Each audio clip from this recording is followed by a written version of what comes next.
Yay! Amelia! Yay! Inside the dome against the Georgia Tech Yellow Jackets, where that man right there lies in wait. Brent Key. The Yellow Jackets are ranked 23rd in the country, and they're looking to start a season 3-0 for the first time since 2016. Mark Kurtzler, Chris Cotter with you. So glad you could join us today. Yeah, I know it's only week 2, right? But if there was ever a pivotal game in week 2 of a season, this would be it between these two teams. Yeah, especially with the ACC right now. I think fans are trying to figure out who are the good teams, with Florida State losing 2 and then Georgia Tech being the one to knock them off. The way that Kyle McCord looked in this Syracuse offense, like both these teams are in the contention to be a top team in the ACC right now. And the reason why Syracuse, or one of the reasons why they feel like they are in contention, is the transfer from Ohio State. Yeah, and he had such success at Ohio State, transfers in, won 12 games there, and he picked up right where he left off. He was dropping dimes all over the field to Trevor Pena, to Zede Haynes. Rondé Gatson, his big tight end over the middle, had over 100 yards receiving. And so Kyle McCord, if he can play that way today against this ACC defensive backfield of Georgia Tech, watch out, ACC. Kyle McCord is here. Yeah, and he's got some weapons at his disposal. With Quinn Allen, one of the best pass-catching running backs in the country. Rondé Gatson is an All-American type tight end, and Trevor Pena had 3 total touchdowns last week.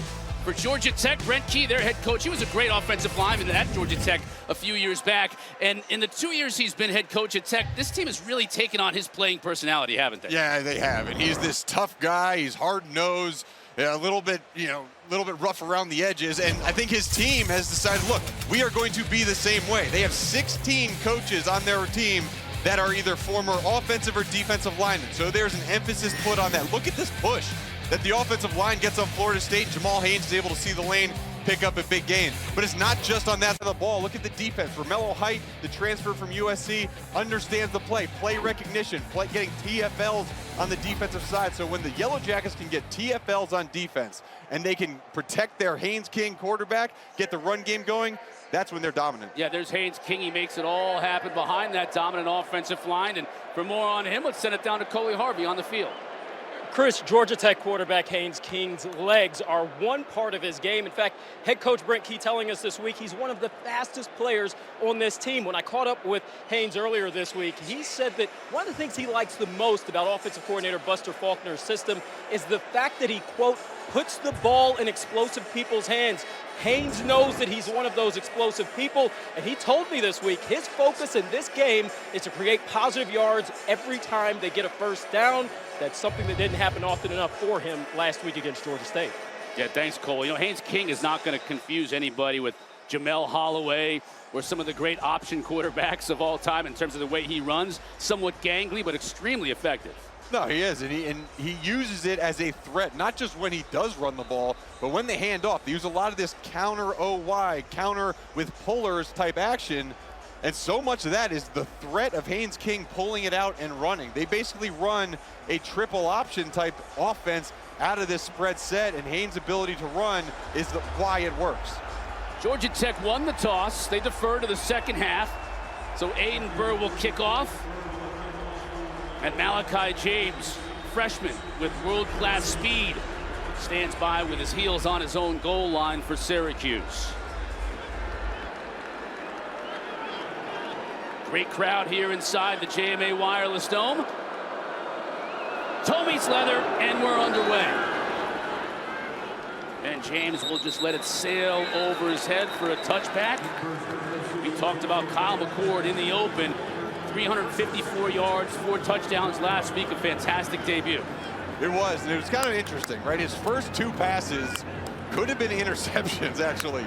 And we talked to Fran Brown about kind of that moment of the game. Fran said, hey, look, we brought this guy in expecting to be Superman right away. And in those first 2 passes, Fran even admitted, he was like, oh, uh-oh. Well, Kyle McCord settled in. I mean, he just was lights out after that.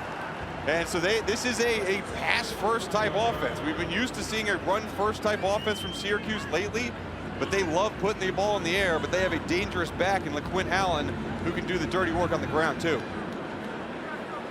Allen is the lone setback, and how about this? McCord under center and hands it off to Allen. Gets a good push on the left side, picks up about 6 on first down. Well, we spent the open talking about the toughness of Georgia Tech? Well, I guarantee you that Fran Brown and this coaching staff said, okay, how do we show everybody that we are tougher than they saw us be last week? Open the game off with an under center run, power to the left. That's how you do it. Clayton Powell-Lee was injured on the play for Georgia Tech. So their strong safety, junior out of Atlanta. Looks like the staff is working on that right hand, right arm.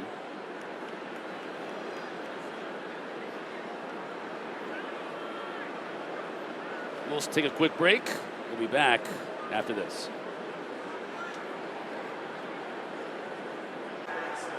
First play from scrimmage, Georgia Tech loses Clayton Powell-Lee, at least for one play. Mark, what happened here? Well, he just came in and, he's favoring this right arm after this hit. There's a couple speculative things you can do, but, he was flexing that right hand, seeing if he had full movement. Came to the sideline, took his helmet off, so I'm sure they'll check for that strength of that right arm, right shoulder. Powell-Lee coming off a big game last week against Georgia State with 7 tackles. 2 running backs in the game now for Syracuse. They'll get it out. Will Nixon's got a lot of room to run. Inside Georgia Tech territory. Omar Daniels finally forced him out of bounds, but not before Nixon, the transfer from Washington, picks up a first down for the Orange. Well, here he goes. He flares out to the side, and it was linebacker Kyle Eford, number 44, who lost his eyes. He did not keep eyes on his man, and wide open Will Nixon down the sideline.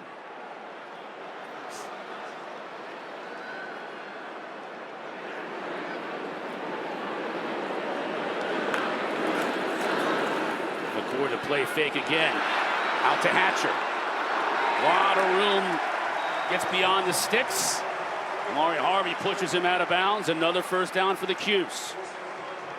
Yeah, and Amari Harvey was giving a lot of space to Amari Hatcher. Amari Hatcher is known for his over-the-top big speed ability, and so protecting against the deep ball just gave up the quick comeback. Tech making substitutions on the defensive line. We'll see 2 and sometimes even 3 deep in that area for the Yellow Jackets. Kevin Harris quickly checking out. Good news for Georgia Tech is that Clayton Powell-Lee checked back in. Going down the sidelines. Back shoulder pass. That one's going to be out of bounds, though. Harvey again in coverage. This time it was Zeed Haynes, the transfer from Georgia, made the catch but couldn't get a foot in. Well, we saw Zeed Haynes make a spectacular catch last week. This one, right foot's close. And I don't know about that. Hang on to the ball through the catch too, Mark. I know, and that left foot might have hit out of bounds before the right foot came down. I do think that's an incomplete pass, but almost another spectacular catch from Zeed Haynes. Second down and 10 for McCord. That's LaQuinn Allen in motion. Looks near side, incomplete. That pass is right on the money, but Haynes couldn't bring it in. And this is a big third down for Georgia Tech's defense. The past 2 weeks at Florida State and then last week versus Georgia State, they allowed the offense to march all the way down the field on opening drives. And that was one of the things that Brent Key and Tyler Santucci harped on. We've got to stop them on the opening drive. This is their opportunity with 3rd and 10.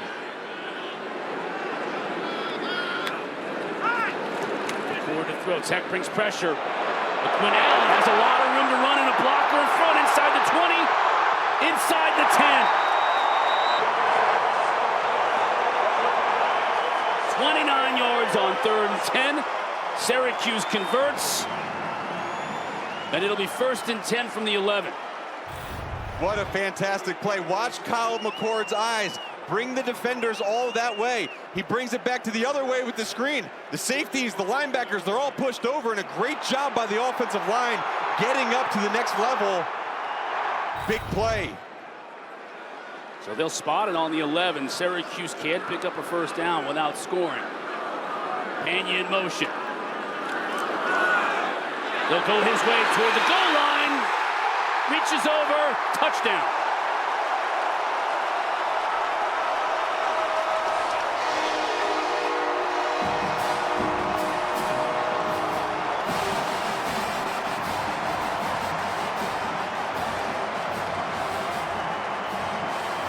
Well, Trevor Pena had 2 touchdowns a week ago. And if this one stands, which I think it will, he'll have had his 3rd since coming back from injury last year. What a start to the season for Trevor Pena and Kyle McCord.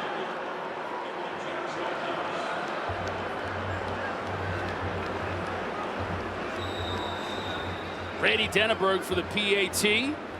As you see McCord assaulting his offensive teammates after that opening drive. Denneberg splits the uprights. 75 yards, 7 plays, just 2:39 off the clock. Very impressive drive for the Orange to start this game here inside the Dome.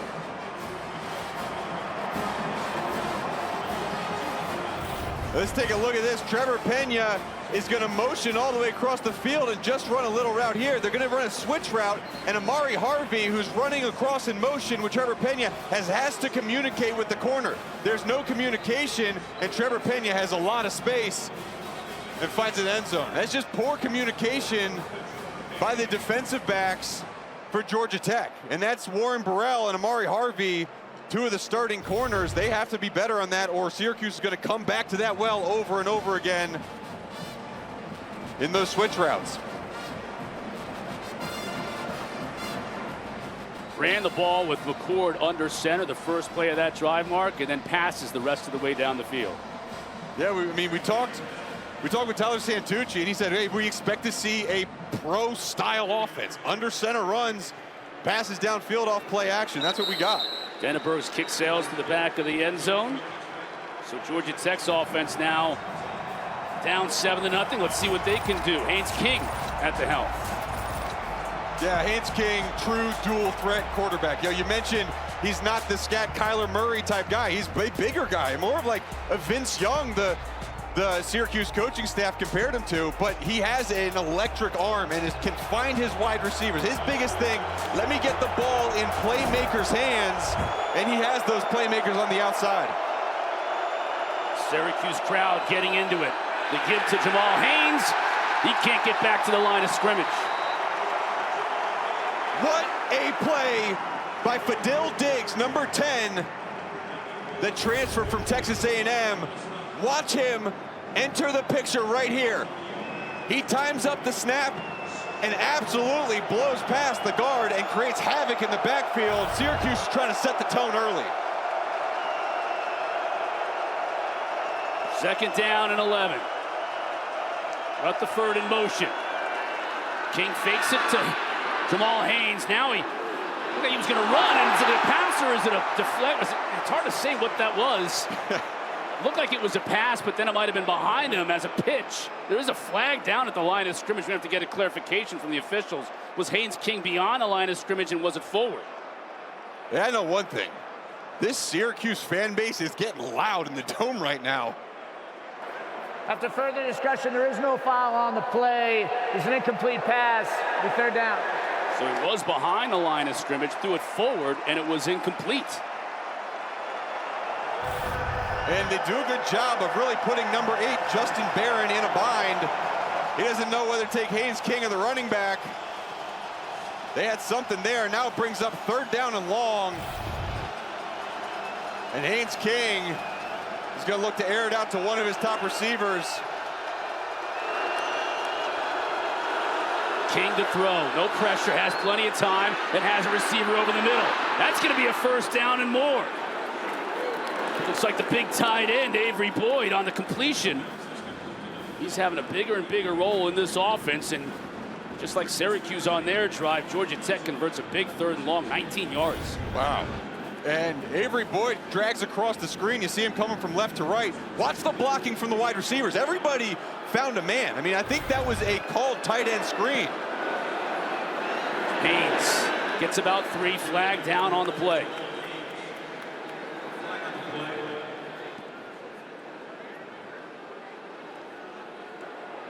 Offside.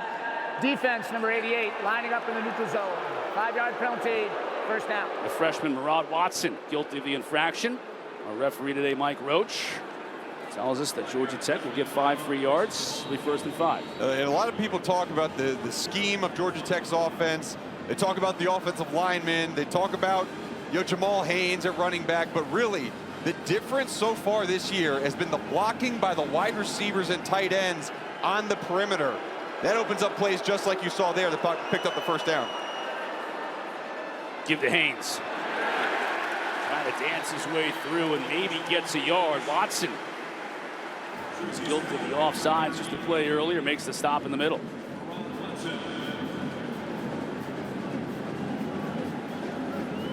Well, last week Ohio was playing this Syracuse team on this very field, and they ran all over the Orange. So that was something that we were going to have to watch this week as to how much that man and his defensive coaching staff made the adjustments, and they played pretty well so far today against the run.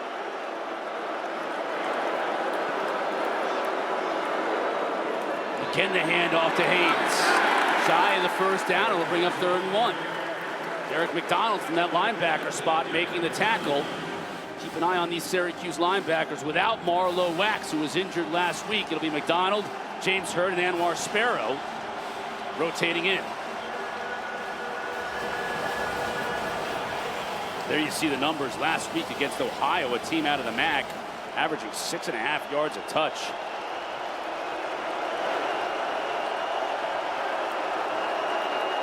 The give to Haynes. He'll pick up the first down, squirts through for about 4.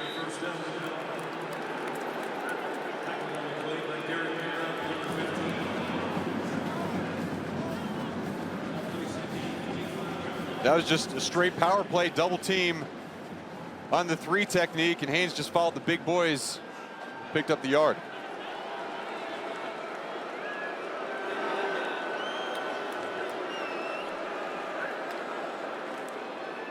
Jamal Haynes sidesteps a defender in the backfield, but just barely gets to the line of scrimmage. Here's Chestnut coming up from his safety spot, making the tackle. And last week for Syracuse, you saw all those yards given up. It wasn't as much about the wrong assignments. It was that they didn't make tackles. They need to make tackles the first time out. King to throw. Looking deep downfield. Dangerous pass in traffic, but it makes it work as Chase Lane makes the catch. 15 yards. That was a tight window, but Tech wants to go quick. Yeah, it sure was a tight window. Good job adjusting to the football. Tech hurries to the line of scrimmage again. Rutherford on the outside. Brought down at about the 20. That's going to be a 9-yard gain. Tech has found something with this tempo right now, and they're going to want to keep going with it. And every time they convert one of these 3rd downs, it is like a shot in the gut to the Syracuse defense. You know, you get them in 3rd and 12, they convert. You get them in 3rd and 2, they convert. They just continue this drive, and this defense is looking tired. King to run it. Read perfectly by Syracuse, but he gets through and he'll score.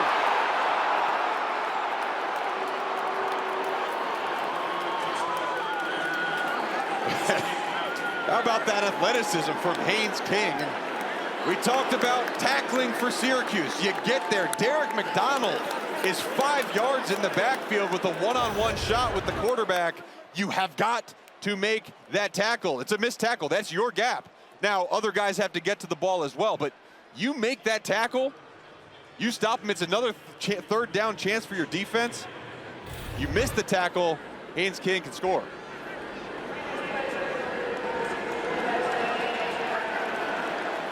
Plays under review, as every play is in college football. They want to make sure Haynes King's knee wasn't down on that initial tackle attempt by McDonald.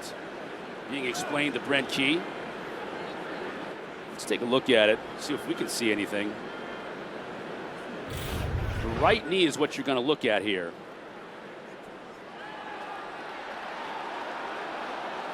I certainly don't think, Mark, there's enough there to overturn it. I can't say for sure that that knee touched the turf.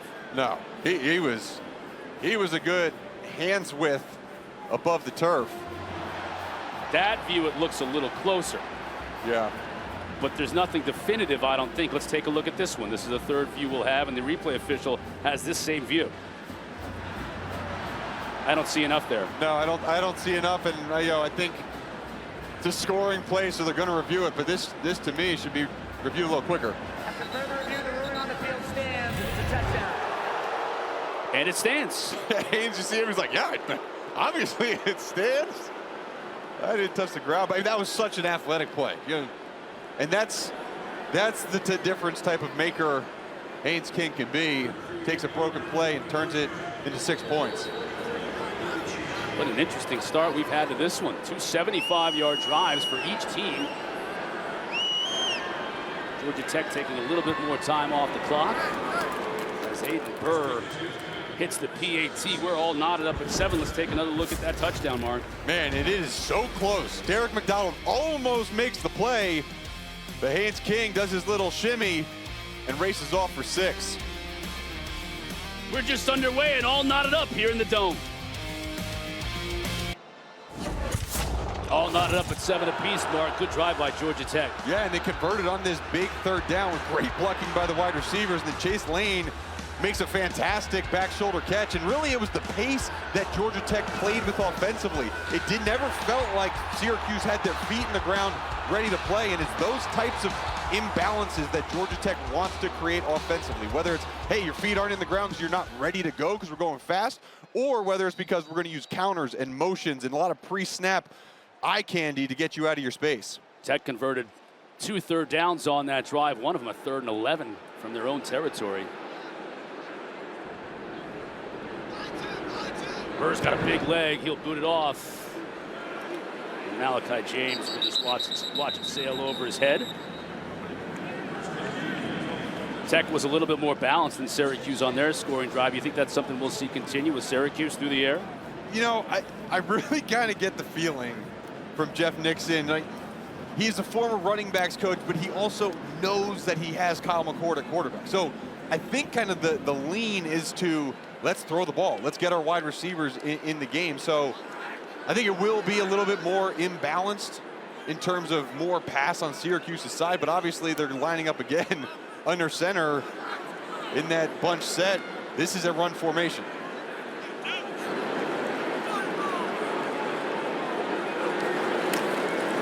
Give to Nixon. Picks up a couple. Romello Height, the transfer from USC, on the tackle. This type of offense, yeah, we kind of forget because we're of an age where, yeah, we're used to seeing the quarterback under center, right? And you're kind of used to, oh, this is just old school college football. But defenses, they don't see this very often. So this is kind of how a lot of coaches are saying, hey, defense have been built for spread. Let's get back to more power football. That's what Syracuse is doing on their run game right now. High snap. McCord is able to bring it down. Nixon, again, only picks up maybe a yard, if that. 3rd and long for the Orange.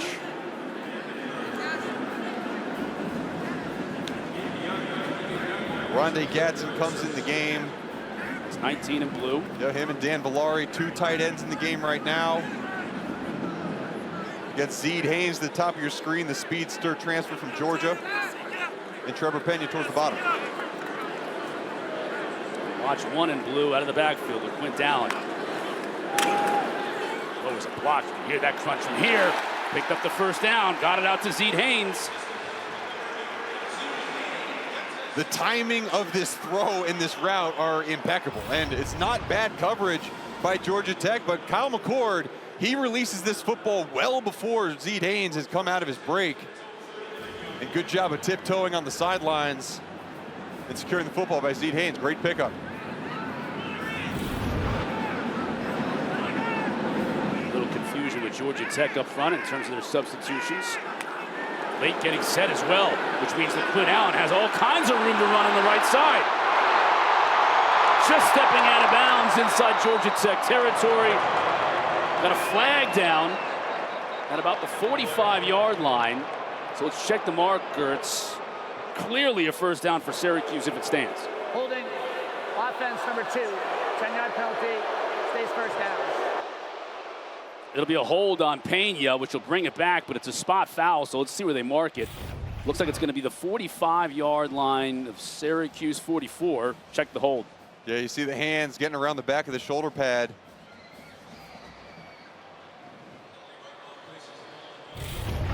That's clearly a hold on Pena on the outside.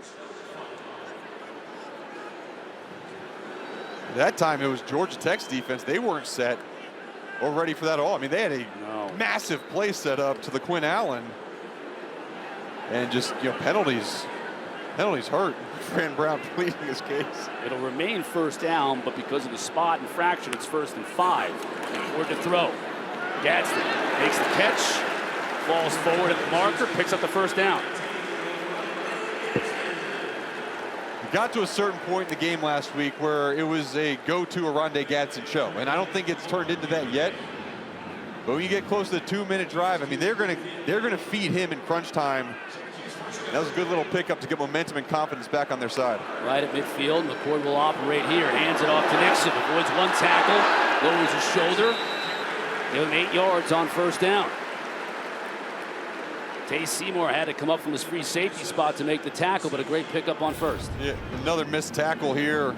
Kyle Eford has the running back in the hole. And one of the things that both these defensive coordinators talked about was just they need to see the improvement this week in tackling. And really neither side has done a good job so far.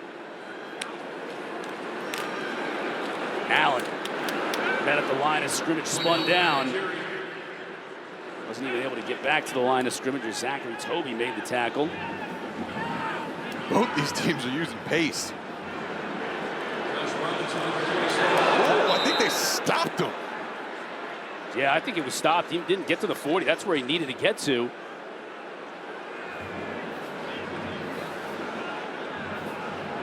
What a play getting into the backfield. Jackson Hamilton on the stop. 4th and 1, they're going to go for it. Both teams substituted, so the official holding McCord up. Now he's under center. The option play, McQuinn Allen easily gets it. Down inside the 30.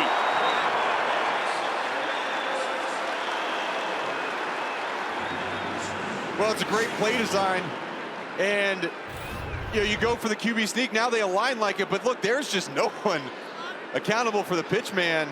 Hamilton made a great play on the last one, but he got put in a bind. He had to take the quarterback or the pitch. Good play design and self-scout by Syracuse offense.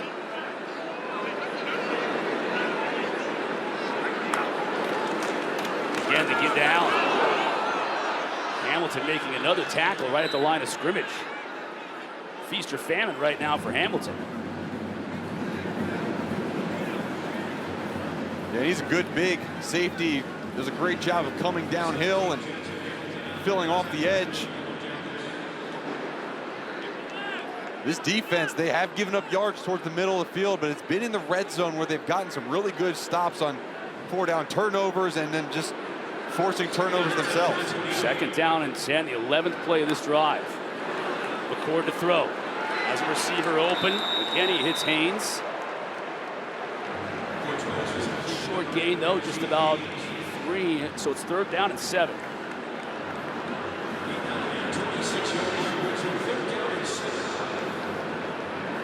Both these teams have been efficient the early going in this first quarter on 3rd down.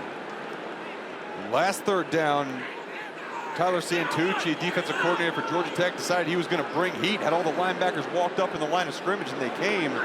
Now they're looking like they're playing off a little bit in more of a zone defense. Watch the creeper off the top edge. Ford going through his progression. Underneath, tried to hit Valari, just couldn't connect.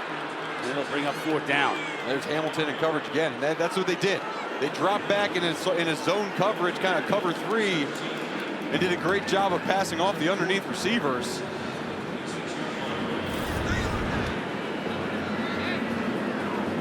Dan Valari, who did so much for the Syracuse offense last year, playing quarterback and running back and tight end, was then able to come down with that one. 43-yard attempt for Brady Denneberg.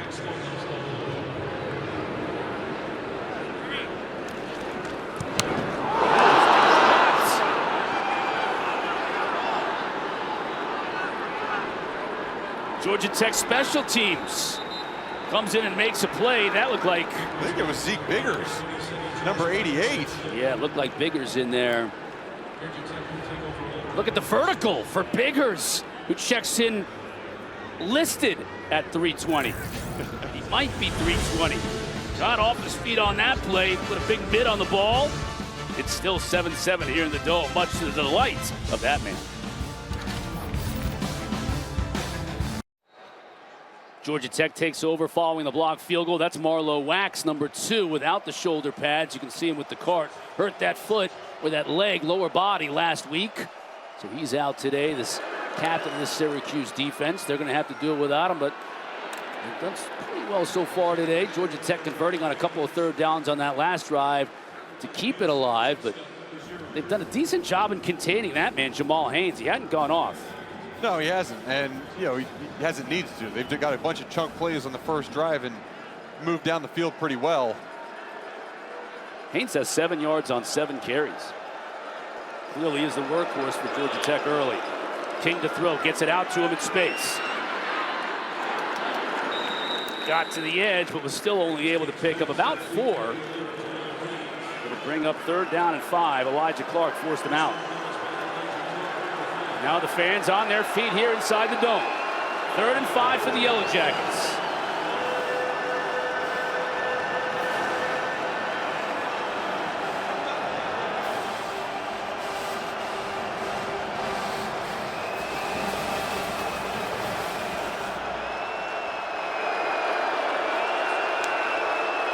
King to throw. Syracuse doesn't bring pressure. Underneath, incomplete.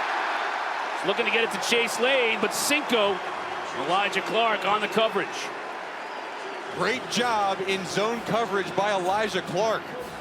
He knows where his threats are going to come from. He has his eyes in the right place and does a great job picking up the crosser. Watch him here, right in the middle of your screen. Up number 5, he's lurking down, reads the quarterback's eyes, knows where the threat's coming from, and gets that right paw on the football. That's a great play by Elijah Clark.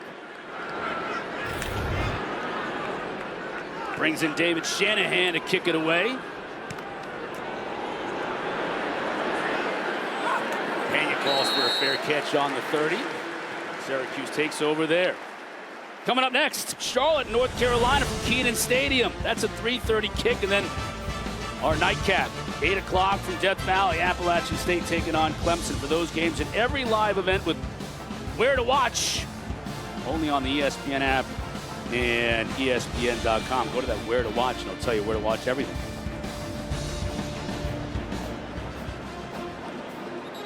So we'll get a chance to see McCord in this Syracuse offense that has marched down the field twice. That blocked field goal prevented them from putting points on the board on that last drive, but he's 8 of 11 and he's hit 6 different receivers. Well, he's spreading the football around. He's getting people involved, and I mean, he's playing really good football right now. Georgia Tech, they're going to have to get some pressure on him to try to force some errant throws. They have not brought a ton of pressure, at least not gotten home on much so far this game. Jackson Meeks in motion. The fake to Allen. McCord downfield. Has a wide open receiver at midfield. That's Pena. Carries it into Georgia Tech territory. The Orange are in business again. 21 yards on the pitch and catch. And the pocket. I mean, look at this pocket for Kyle McCord to throw through. I mean, there is nobody getting anywhere near him. And if you do not put pressure on Kyle McCord, he has an alive enough arm where he can make every single throw on the field. That was a 2-man route. Great job by Trevor Pena coming back to the football.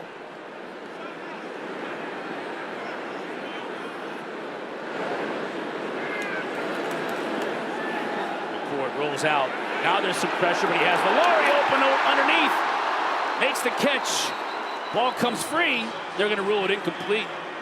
Well, Miles Brooks on coverage. Valari never had it. On the field, And a play like that to Edwin has been a wild first quarter so far, up and down the field. Take another look. Man, Miles Brooks. You stay wider than the widest, my friend, and he did a great job of staying with his responsibility as Dan Valari almost had a big one. After one, all tied up at 7 apiece between Georgia Tech and Syracuse.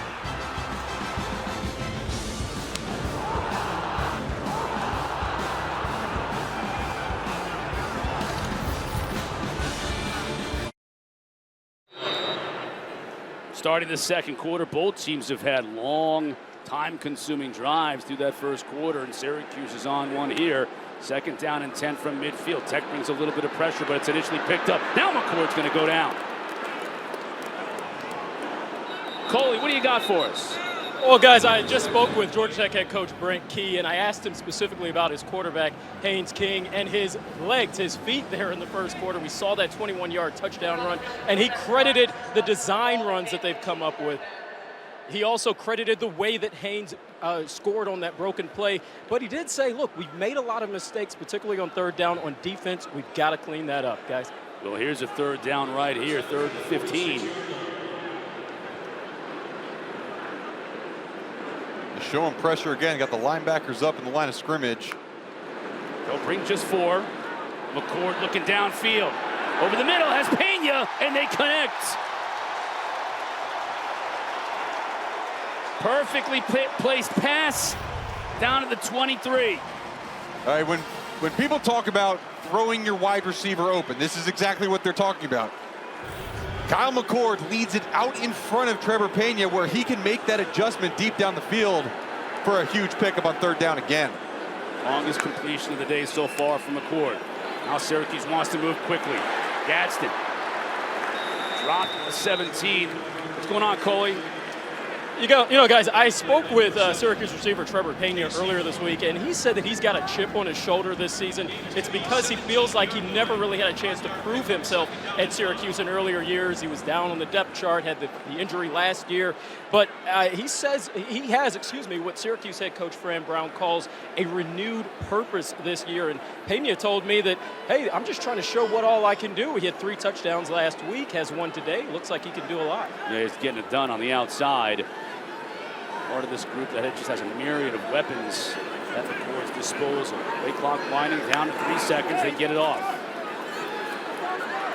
Underneath. He knew that hit was going to come, but Meeks hangs on. 1st and goal. Got an injury on the play. That's Georgia Tech player hurt. Miles Brooks.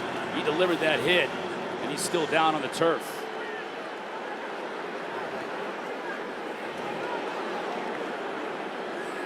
We'll take a quick break.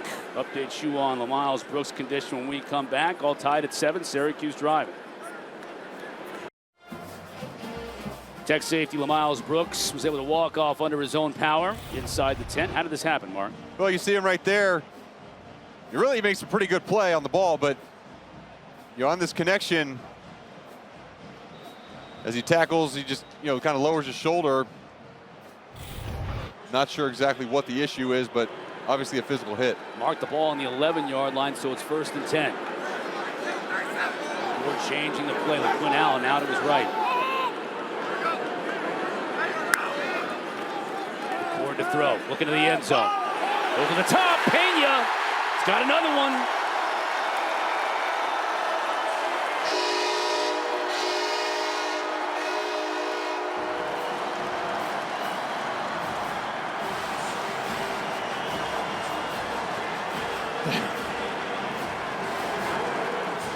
Wow, another great play by Trevor Pena. This was a little bit of a pick route that sprung him free, but it's continuing hitting those kind of deep shots in the front of the end zone to Trevor Pena. That's been a recipe for success for Kyle McCord.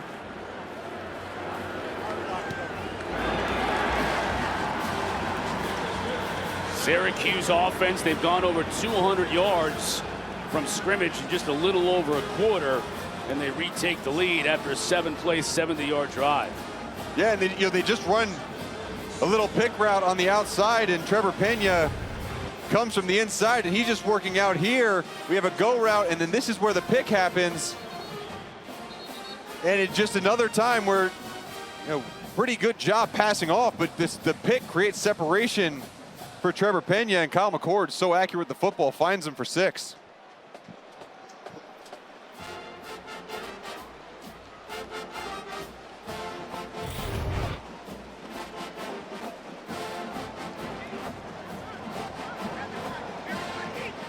Pena, the redshirt junior from Ocean Township, New Jersey, battling injury and the depth chart in his years already here at Syracuse, but this year he has really emerged as Kyle McCord's go-to receiver through the first 2 games of the year.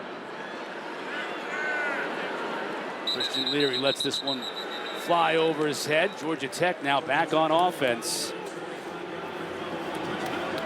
Forced the punt last time out, and get a feeling the way Syracuse is moving up and down the field on offense, Mark, Georgia Tech's going to have to put a lot of points on the board today. I think both these teams are going to have to put a lot of points on the board. I mean, really, you mentioned it, both teams have done this. And it's really going to be who has the ball last or who makes a big stop. I think a turnover could be a huge difference in this game, either side of the football. And so it's going to be one of those games where one stop here could make a difference for the rest of the game. King the play fake, wants to go downfield. Hits his receiver, that's Singleton. Now move the sticks. Singleton, a freshman All-American last year. Relatively quiet in terms of production through the first 2+ games this year, but has his first catch of the day. Yeah, he's a guy that they knew they have to get back to. But that protection, this offensive line, I mean, there was no one, again, anywhere near Haynes King. He had so much time to get that football away. All Haynes in motion. He'll get it underneath the Rutherford. Want to get the ball in this man's hands in space. And he picks up 7 yards. Sparrow on the stop from his linebacker spot for Syracuse. We got a lot of players like Rutherford, like Jamal Haynes at tailback, like Eric Singleton. They want to just get the ball in their hands in space and see what they can do with it. And then they got some big guys. I mean, look at this set. They got 2 big blocking tight ends out here with Malik Rutherford. Now they're going to bring one back in. Haynes looking for room to run, and there isn't any. Stopped at the line of scrimmage, maybe got a half a yard. And he worked hard for that. Barry Buxton from his free safety position making the tackle. Orange getting the crowd into it on 3rd down. You said it. You need one stop. This could be a huge moment for this Syracuse Orange team.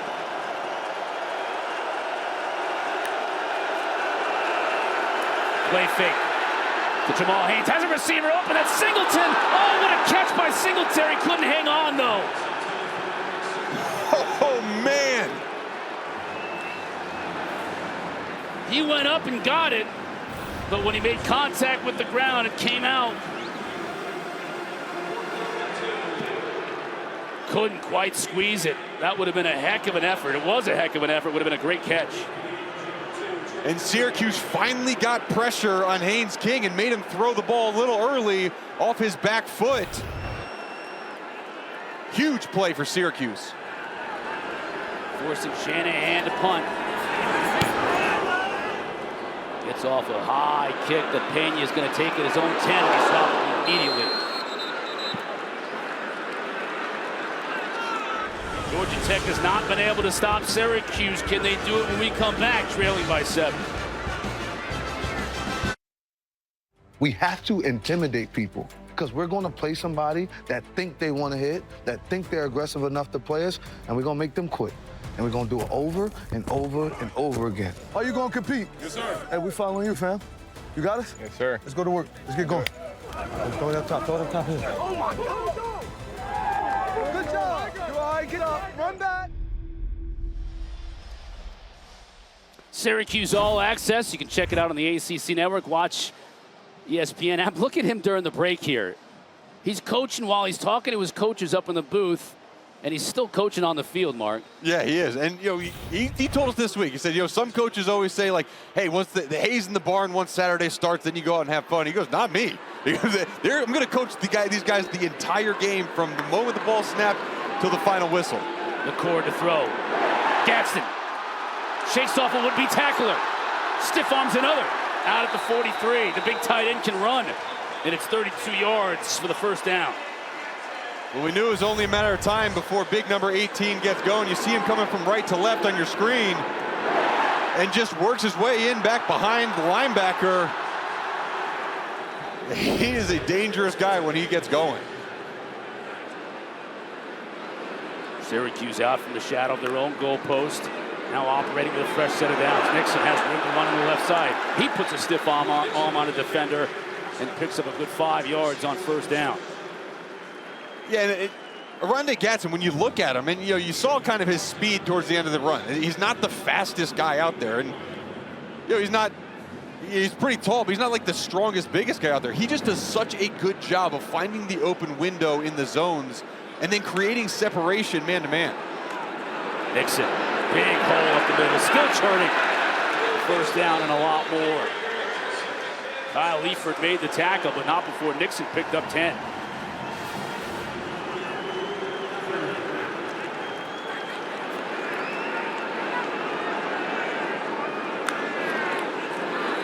Fake to Nixon. It's his receiver, 8 yards. Jackson Meeks. Harvey and Seymour combine on the tackle, but McCord is just putting the ball in the perfect spot seemingly every single attempt. And he's reading the defense, right? That time Georgia Tech brought pressure off the boundary side. He stood up and he just threw right past the pressure. And it makes it look easy. I mean, that would just look like a right backyard pitch and catch from quarterback. Nixon, that line of scrimmage, brought down.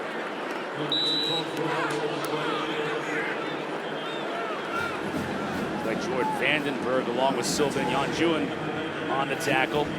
Yeah, Yanjuan does a great job. Watch him just slice down, trying to be blocked by a tight end, slice from the right to the left and disrupts the backfield. That's been a couple times where Georgia Tech has made these negative plays, and that sets up a third and a little bit longer. Third down and 5. Syracuse 5 on third down. McCord. Pena makes the catch. Spins through a defensive player. Gets out of bounds. First down. Jackson Hamilton out in coverage, but Pena continues to build upon what is a great start to this game. And you saw Fran Brown still coaching. But this ball is perfect. There's a corner that is squatted on the outside. If Kyle McCord leads Trevor Pena to the outside, it's incomplete or intercepted. He puts it back on his inside shoulder and gives Trevor Pena not only a chance to catch the football, but protects his body from getting that big hit.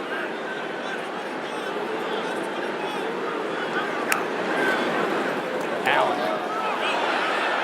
gets to the outside. Eifert again tracks him down, but he picks up 4 yards on first down.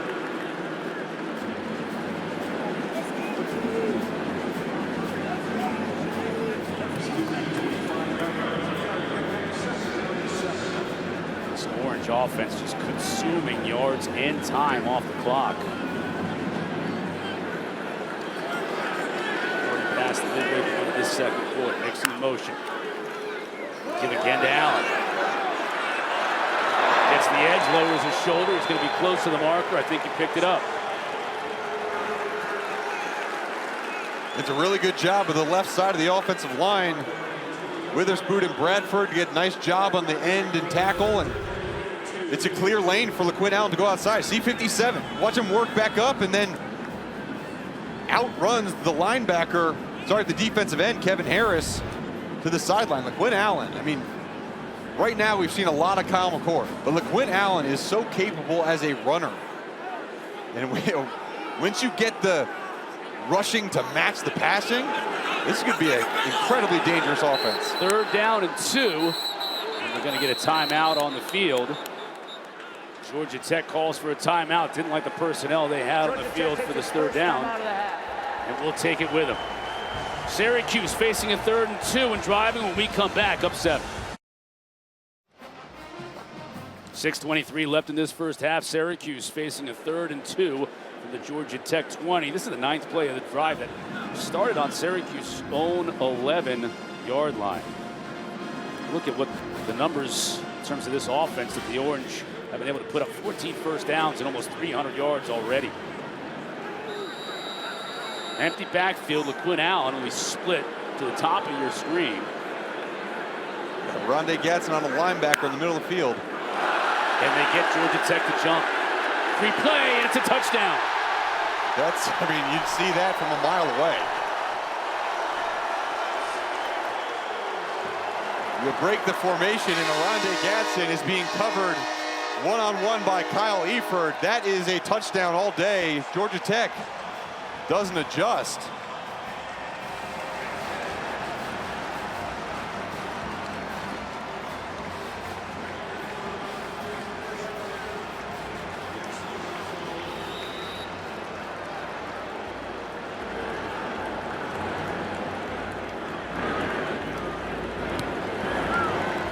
Denneberg with the PAT.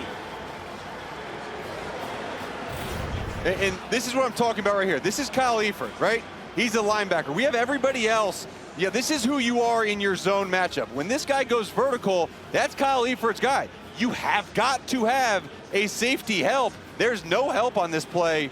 And so when Kyle McCord sees the safety split, he says, whoa, you put cover 2 with Kyle Eford, number 44, run-stopping linebacker on the best tight end in the ACC. I know exactly where I'm going. Looks him off a tiny bit, in for 6.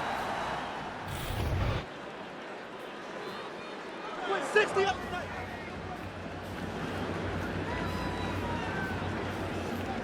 Fran Brown era beginning last weekend here against Ohio. We weren't sure what we were going to get, Mark, both offensively and defensively. I think when we had Kyle McCord penciled in at quarterback, you thought, okay, they've got a pocket passer, the likes of which they haven't had here in years. We saw it last week against Ohio, and we are seeing it big time here in his first ACC game in this first half. I mean, you know, he's playing football, and he's out there with his timing, with his wide receiver. I think that's what impresses me the most. He is able to connect with his wide receivers on time like they've been playing together forever. I mean, not only did he transfer in and had to get to know Trevor Pena, but Zede Haynes and Jackson Meeks transferred in. But Fran Brown has got this offense clicking, and Kyle McCord feels comfortable with all his targets. Can the Yellow Jackets answer? Play fake to carry. King wants to go deep. And he's got his man Singleton. Oh my goodness. And Syracuse had 2 guys on Singleton, and Singleton comes from all the way on the other side of the field. And this is just a go-get-it ball. Outruns both defenders. What a way to respond. Singleton, a 2-sport star at Georgia Tech, runs track in the spring, and you saw that right there on that route. Give to carry, the freshman. Lowers his shoulder, picks up about 4. I would love to see how many yards were covered by Eric Singleton while the ball was in the air. I mean, Haynes King must have led him by 30 yards. And he used that speed to come underneath that.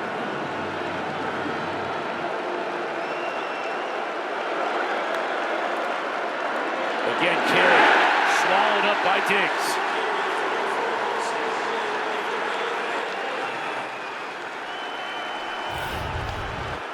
Man, football is so fun when one star player makes a huge play, then another star player backs it up on the other team making a big play. We talked about last third down being huge for Syracuse. This one for Georgia Tech is a gotta have. 3rd and a long 6. 0 for their last 2 third downs.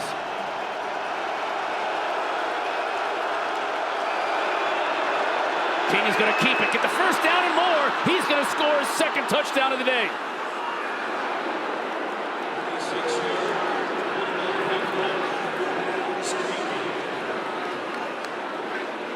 Haynes King again on a 20-plus yard run for a touchdown. That was a misdirection. Got the defense flowing all to his right. He cut back to the left and does a great job of cutting this one back. Watch the action. The pulling guard, pulling tight end, and number 0, Deuce Chestnut, just overcommits, takes a bad angle, and Haynes King makes him pay. Aiden Burry hits the PAT. Haynes King has 2 carries on the day for 48 yards, and both of them are touchdowns. And it's just the backside, overcommitting. And Fran Brown, all coaches talk about it. Do your job. Have your eyes where they're supposed to be. I mean, that's like, I can't tell you how many defensive coordinators and people we talk to, and they all say that. All the players say it when you ask them what they need to do better. And that was a poor example of, first of all, where your eyes need to be, and then your angle on the football by Deuce Chestnut. That's not going to get it done, especially for a coach who has made a living coaching defensive backs. You saw Coach Brown. He will have a lively dialogue with his assistants up in the booth all game long. On the flip side, quarterback coach Chris Wenke, sitting down with Haynes King, going over on the iPads plays on that last drive. But a huge answer for Georgia Tech.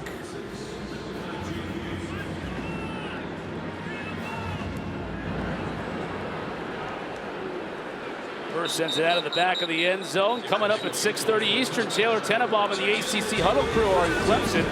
I'm going to catch you up on the afternoon games as well as get you ready for tonight's App State Clemson game. They'll kick off at 8 o'clock. Then after the game, a full post-game show to wrap up the night and really the week. A couple of ACC teams playing last night in SMU, falling to BYU, and Duke getting the double overtime win against Northwestern on that crazy field. Did you see any of that game last night? Northwestern playing in that temporary football field? Yeah, I saw that one, and then a lot of that was when I was in bed, but saw the SMU game and watched them use multiple quarterbacks, and that's a tough loss for them. Right. Trying to get touchdowns instead of field goals. BYU was able to outlast SMU. Now what does McCord do here? Directing this offense. They've been unstoppable all game long. And Clayton Powell-Lee's able to come out and make the tackle on Nixon for a minimal gain. Got a flag back in the backfield.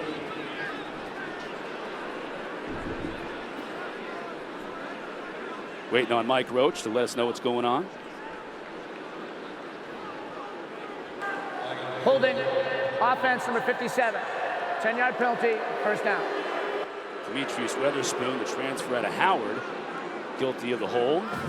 Haven't had that many penalties today in this first half. Been a relatively clean half, but that's going to send the Orange back 10 yards. Yeah, good to see number 5 Clayton Powell-Lee back out there on the field after he left in the first quarter, an injured shoulder, and you see the hold there on the left-hand side.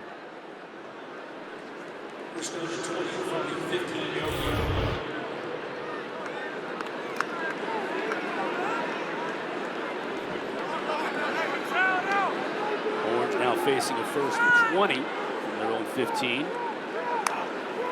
Orange sent Gadsden out far to the right. Over the middle. Hatcher on the catch. Down to the 45. Seymour in coverage, but that's 29 yards and another first down. This is the same play. Instead of having it be Aronde Gadsden, it's Umari Hatcher who is working versus cover 2 against a linebacker. You're going to see him release right up the middle, and this is a linebacker that's going to try to have to run with him. And that is a mismatch, and they're going to have to change this up with a safety help over top, but Syracuse has got an answer for Georgia Tech's cover 2. And again, a perfectly placed pass just over the outstretched hands of Trinilis Tatum. McCord, Hatcher, pitch and catch. Slung out of bounds after a 7-yard gain. Amari Harvey on the tackle.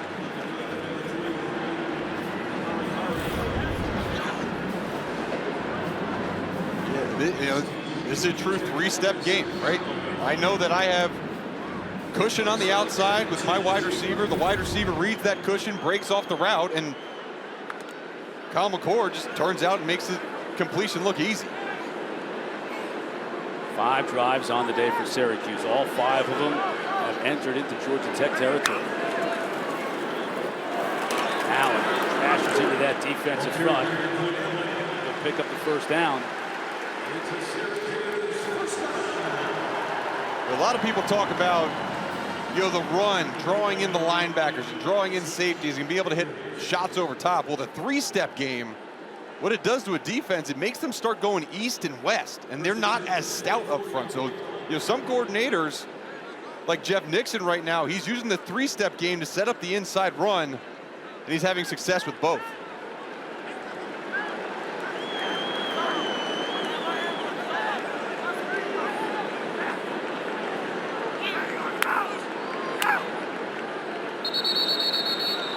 And the Orange won't snap it before the 2-minute timeout. We just hit the game clock. We're going to step aside. We'll be back with a special guest when we come back. The Orange up 7 and driving here in the Dome. Football numbers that have been retired in the long and storied history of Syracuse football here at the Dome. They'll add another one at the half, and Coley's standing by with him right now. Thanks, Chris. Now I'm with Dwight Freeney, the Pro Football Hall of Famer. Dwight, you have a busy weekend. You're going to be in Indy tomorrow. The Colts are honoring you. Your alma mater is honoring you right now. What's it going to be like when you see your number go up in the rafters here at halftime? Oh my goodness, I'm gonna be emotional, man. It is so crazy to know what's going on here in this environment and how this is so special. It's always been special to me. But those guys who came before me, they set the foundation for me. They were the reasons why I'm here. The Jim Browns and all those guys, Floyd Littles, Larry Zonka. So for my name to be up there, my jersey to be retired, I'm speechless. Now, your famous spin move is a big part of the reason why you're now in the Hall of Fame. What did you do here at Syracuse to perfect that move? Well, you know what? I went out there and put the work in. I came out here and put the work in with the coaching staff. They allowed me to be me. All right, and that's key for a guy like me who's creative, wanting to go and do some different stuff. So we had coaches that allowed me to do it, and doing it by repetition, doing it over and over, from college to pro, is how I got to where I am today. Speaking of college to pro, that's exactly what Fran Brown is trying to do, the head coach of your Syracuse Orange. What do you think of the job that Fran's doing so far? I think he's great. I think he's very authentic. He's a guy that all the players believe in. All right, and that's a big thing. He tells you exactly how he feels and exactly how it is. And that's what these kids need. We need the kids to turn into men, and I think he's the guy to do it. All right, hey, thanks very much, Dwight. Congratulations again to you. Thank you, Chris. All right, nice job, Coley. Looking forward to seeing Dwight at halftime with the number being put up in the Raptors. Looking sharp in that Hall of Fame jacket. Speaking of looking sharp, Georgia Tech has looked sharp on this drive, putting a stop to what was this vaunted Syracuse offense, unstoppable until that point, and now they're finally forcing a punt from Jack Stonehouse. Yeah, McCord had completed 10 straight passes going into that little series and 3 straight incompletions. Stonehouse was over there making a sandwich. Hold on. Oh! And punt. They blocked a field goal earlier. Now they get the punt. Hamilton will pick it up at the 41. And Georgia Tech will have outstanding field position with 1:29 left to go in this half. So special teams playing their role in keeping Georgia Tech in it. And what a job by the special teams group for Georgia Tech. And see him coming right in the middle. Watch these two guys come right off the center and do a great job of getting their hands in the lane of the punter. I'm not sure if it was 41 or 98. But great job, huge momentum changing play by Georgia Tech.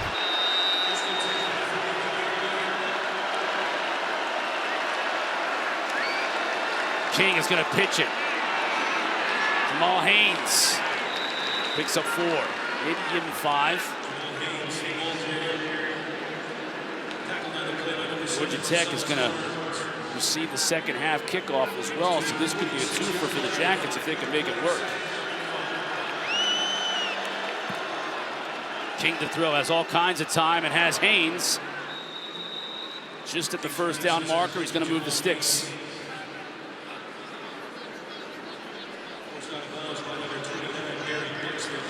The Yellow Jackets have 2 timeouts on the board.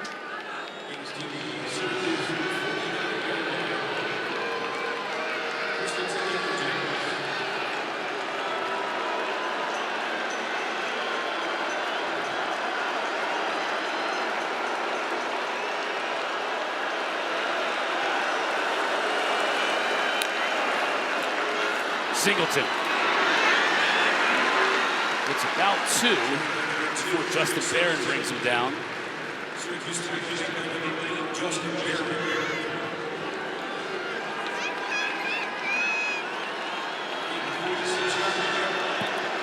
Clock is moving. Tech is taking a lot of time here in the middle of the field. Now Rutherford in motion, stays in the backfield. The fake to Haynes. King gets it out to Rutherford. Nice job defensively coming up to make the stop. Preventing number 8 White from really getting much. That looked like Barry Buxton again making a tackle. 3rd and 6.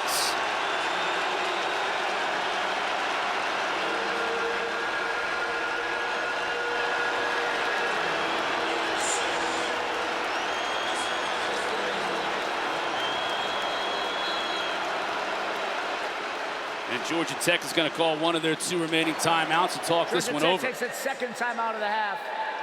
Coming up, Taylor Tenenbaum and the Huddle crew are at Clemson. They're going to catch you up on the Auto Owners Insurance halftime report. They'll talk about this first half performance by Kyle McCord for sure. The River City rivalry highlight and an NC State game making a statement, the Wolfpack. That's all coming up. The Auto Owners Insurance halftime report. Fran Brown firing up his defense. They need a 3rd down stop here. Georgia Tech not in field goal range. So this is a big play coming out of this timeout. It is, and I kind of get the feeling that Fran Brown wants to light him up. When Haynes King has been able to stand back in the pocket and deliver the football on time to some of these deep in-breaking routes, he has been very accurate. When they have gotten pressure on him and forced him to make quicker throws, that's when he has struggled. Syracuse not showing pressure right away. Interesting if they walk into it. Haynes in motion. King will run it. Has a blocker in front of him. Trying to get to the outside. Barron won't let him.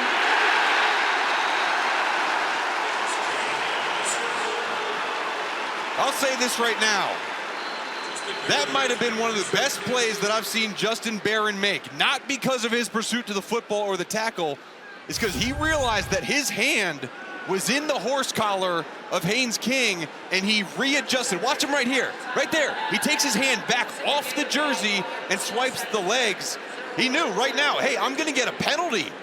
Let me let go. That is a smart heads-up play by a captain of this defense, Justin Barron.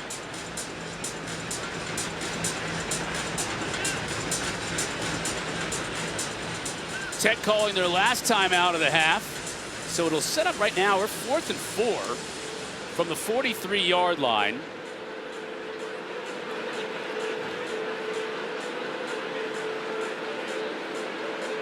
Look at that guy. O-line coach. Think he doesn't want to go for it? Every coach wants to go for it. All the fans want to go for it. This is a moment, right, where if you don't get it, that means you had two block kicks in the first half. You've created the only momentum switching plays, and you have not been able to capitalize on them. See the upcoming slate in ACC games. Aiden Burr's got a leg. He kicked a 60-yarder in the spring game. We were there for that one. But making him routinely from 55 in pregame warmups, but that's still beyond where we are right now. Yeah. Be like a 59-yarder.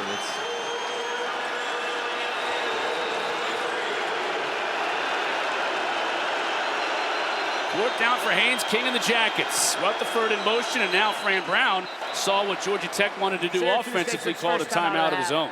It'll be 30 seconds of like.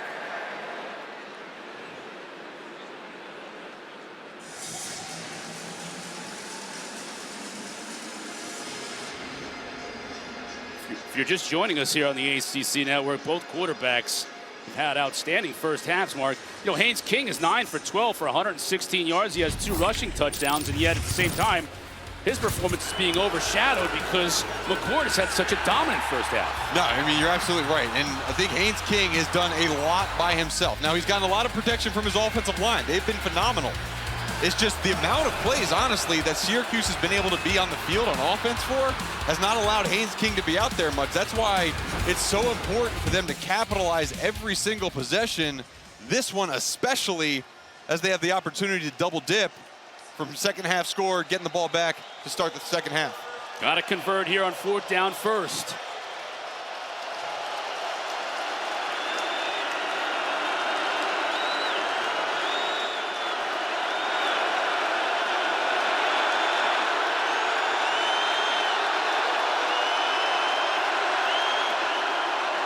Syracuse brings just 3.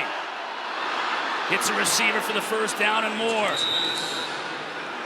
That was Singleton. Tech wants to spike it. And they do. 6 seconds on the clock.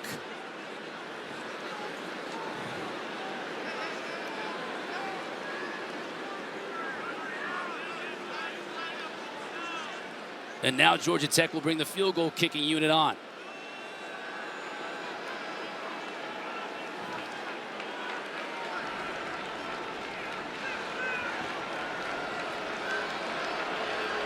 The punter, David Shanahan, will hold, and he'll put it down at the 36, so it'll be a 46-yard attempt from Aiden Burke.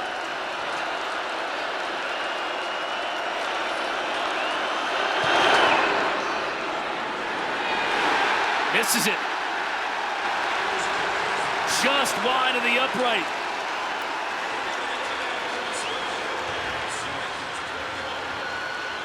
So the block punt doesn't lead the points for the Jackets. And at the break, Syracuse continues to lead by 7.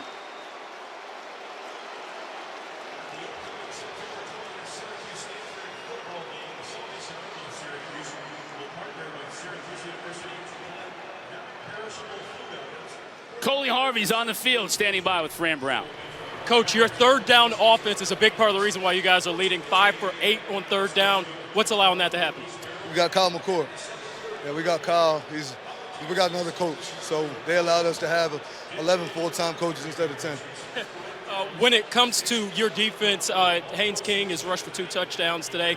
What needs to happen in the second half on that side? We just got hitting, man. I told you when we talked earlier, but kids like Vince Young, he's a good player. I mean, he can play football. He's one of the better football players in the country. And when you're going against a guy that's a good football player, he's going to make his plays. Just got to keep hitting him, you know. Just like I told you before, I'm just looking to have one more point than them at the end or vice versa. Let's just play good football. But I like Haynes and Coach Key and them. Those guys are doing a good job, him and Buster and them.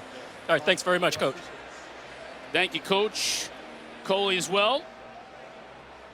Syracuse in the Dome in front of a raucous crowd, leading by 7 at the break. Let's send you to Taylor Tenenbaum and the ACC Huddle crew at Clemson. 21-14 our score here at the half, getting set to start this third quarter. Georgia Tech trailing by 7 points to a Syracuse team that at times was dominant offensively, especially in that first half. Mark Hertzler, Chris Cotter with you. McCord was unbelievable. I mean, he had a great start last week against Ohio, but now playing against ACC competition, the 23rd ranked team in the country, he was great from the start. Yeah, he's been phenomenal. He's over 70% in his completions. He's hitting multiple targets with the football, getting everyone involved, and he's having big plays. The big play differential is really the story of this game. Syracuse has 7 passes over 20 yards in that first half to Georgia Tech's only 1. And he has been able to feed the ball around to Trevor Pena, Arande Gadsden, Zeed Haynes, and the plethora of options that he has been remarkable. On the other side of the ball, Haynes King, we mentioned he only has 1 pass over 20 yards, but he has 2 runs. And this one right here, he does a phenomenal job of breaking a tackle and makes the most out of a broken play. He scores on a 20-plus yard touchdown, and now the 26-yard touchdown run. Again, poor tackling angles, missed tackles by Syracuse have allowed Haynes King to use his athleticism. So really, when you look at the discrepancy, it's just, so many more plays for Kyle McCord. And Haynes King, only 3 incompletions, but at 13 attempts, they're lucky to be only down 7. Dennebrow's kick sails out of bounds, so Georgia Tech will start with outstanding field position. Coley Harvey's down on the field. Yeah, guys, I had a chance to speak with Georgia Tech head coach Brent Key at half, and he said, hey, this game is going exactly the way that we thought it would. He knew it was going to be a close game. Asked him about Syracuse quarterback Kyle McCord and limiting him. He's already thrown for 286 yards passing. When I asked Key about McCord, he said, look, we've got to tighten up our coverage on our bleeping receivers. You got to tighten up those coverage with the cornerbacks. He also said that the tempo is what worked for Georgia Tech there in the first half. He wants to see more tempo, but he also wants to see them have success varying tempos on this drive here. Haynes King will start the Yellow Jackets off, giving it to Jamal Haynes. Fights for a yard. Georgia Tech running backs in that first half, 11 carries, 20 yards. Other than Haynes King, they haven't been able to get going running the football. They really haven't, and it's been a credit to the front 7 by Syracuse. We talked about some of the missed tackles coming from the secondary, but the defensive front 7 have been really good so far in this game. Haynes King over the middle, looked like that ball was tipped. Tried to get it to Boyd. Boyd wasn't able to reach it. Taking a look at that one as King pumped. And then tried to hit his tight end over the middle. Fans here in the Dome on their feet. It's third down. Yeah, Fidel Diggs, number 10, does a great job of just sitting in that zone. And on third down and long, it's going to force Haynes King again.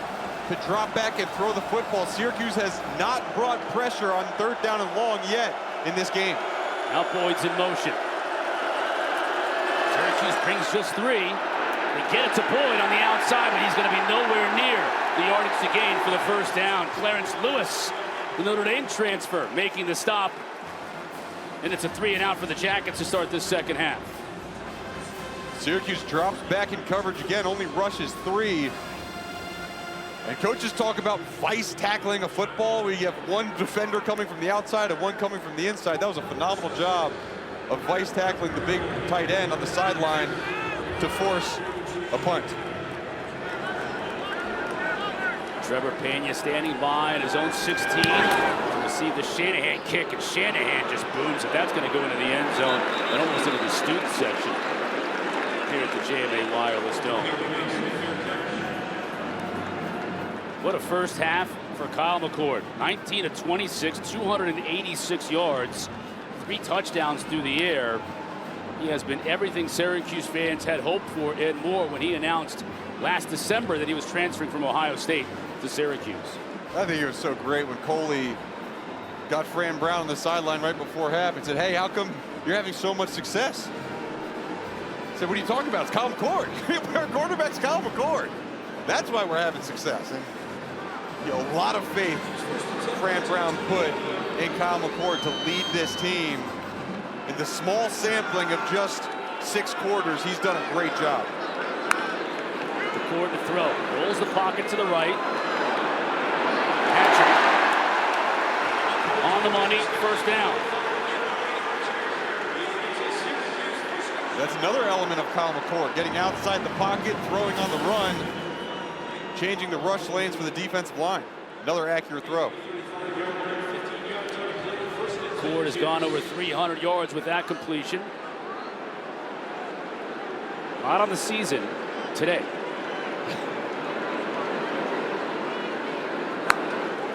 Tech brings pressure off the edge.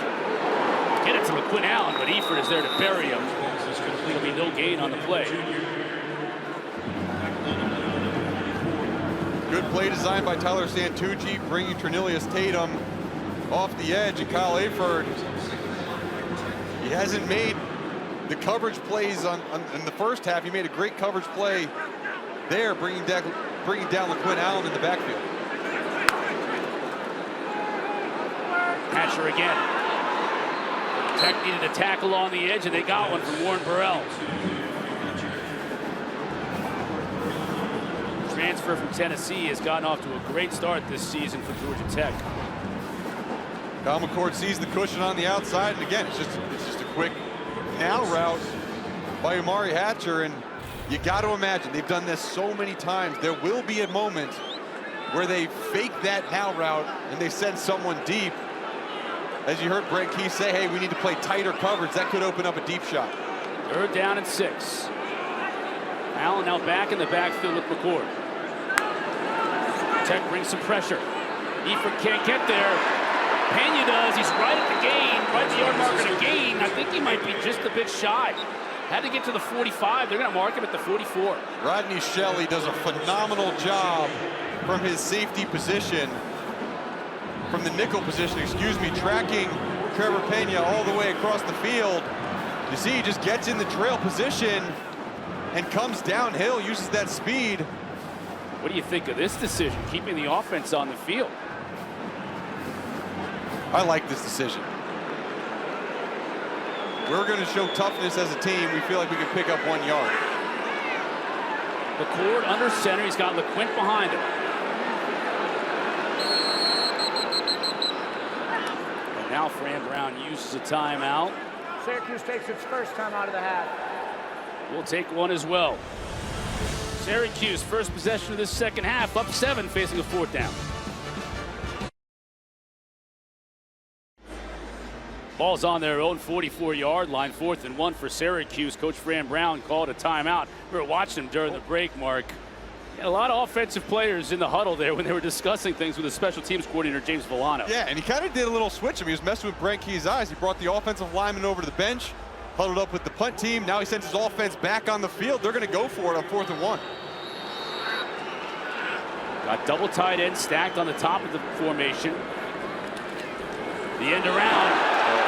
Easy first down. Dangerous play here from Zeed Haynes. And he picks up big-time yardage, 11 on the carry before Trinillis Tatum was able to bring him down. Easy money for Coach Brown. And it just, great play call. Get everyone down in the middle.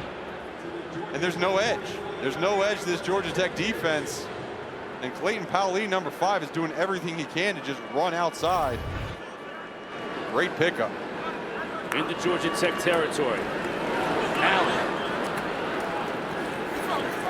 Powers his way for 3. And we were talking during that little break. It's a gutsy call. You're a first-time head coach. This is your second game, your first time in ACC play on your own side of the field. And you give the green light to go for it on 4th. Gutsy play. You feel like, hey, if we want to win this game, we can get 1 yard. And they did. They got 11. They got 11. Now they're back in business here on Georgia Tech's side of the field once again. Their 6th drive of the day. All 6 of them have ended up in Tech territory. It's actually a really nice job by Trinillis Tatum to get out there and make that tackle to turn only a 7-yard gain. That could have been a 27-yard gain. Yeah, and you see that kind of cat and mouse game with Jeff Nixon, the offensive coordinator, trying to pick on these linebackers for Georgia Tech. They don't feel like Kyle Eford and Trinillis Tatum are as good of coverage guys as they have in receivers in LaQuinn Allen and Aronde Gadsden. Good tackle there by Tatum. 3rd down and 3. Pressure on the edge. McCord finds a receiver. That's Haynes again.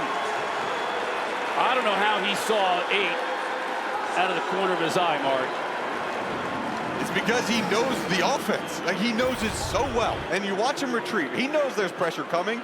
I'm just going to calmly back up and go through my first read, my second read on the corner route. Oh, let's come back and just threw a little sidearm pass to my crosser route for a first down. I mean, we're watching a guy who's, first of all, an experienced quarterback. He knows the playbook like the back of his hand, and he's playing with this composure of the level of an elite quarterback that's going to go to the NFL. He's 7 for 9 passing on 3rd down.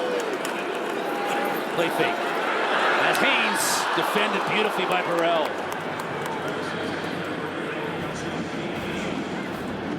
That was a phenomenal recovery by Warren Burrell, the transfer out of Tennessee, because he was beat on an inside move. He has great recovery to slice back underneath it and prevent the catch from Zeed Haynes. McCord was 6 for 6 on this drive. Before that, incompletion. Nice 2nd down and 10. Oh, this is the fullback in the game. Double tight ends to the top. Fullback. Allen bounces it outside. Now tries to cut inside. Picks up 4 yards. It'll bring up 3rd down. Something about a fullback in the game that just gets me a little bit excited. I don't blame you. It just is like old school Syracuse football. Like a Rob Conrad type. Look at the beef on the right side of that offensive line too, with the fullback in front of LaQuinn Allen. I know. You got Max Bang out there, the German Bear. Malari, the other tight end. Now a 3rd and 6. A long 6. 3 receivers to the bottom of your screen. McCord looks the other way. It's his man. Jackson Meeks on the receiving end. The coverage was not bad. It's just the pass was perfect. 1st down. Can we talk about the guys that Fran Brown got to come here? I mean, Jackson Meeks, Zeed Haynes from Georgia, Kyle McCord from Ohio State. On the other side, you got Fadil Diggs from Texas A&M. I mean, this guy's never been a head coach before. And he related so well with these players. They said, hey, we'll come and play for you, and they are balling. 12th play of this drive started from their own 20. McCord, the play fake. This time couldn't connect with Jackson Meeks. groans from the crowd here in the Dome, almost like they expect every pass to be a completion. Kind of how I'm feeling in the booth. You know, he drops back and you're like, oh, it's going to be right where, and that pass really was right where it needed to be.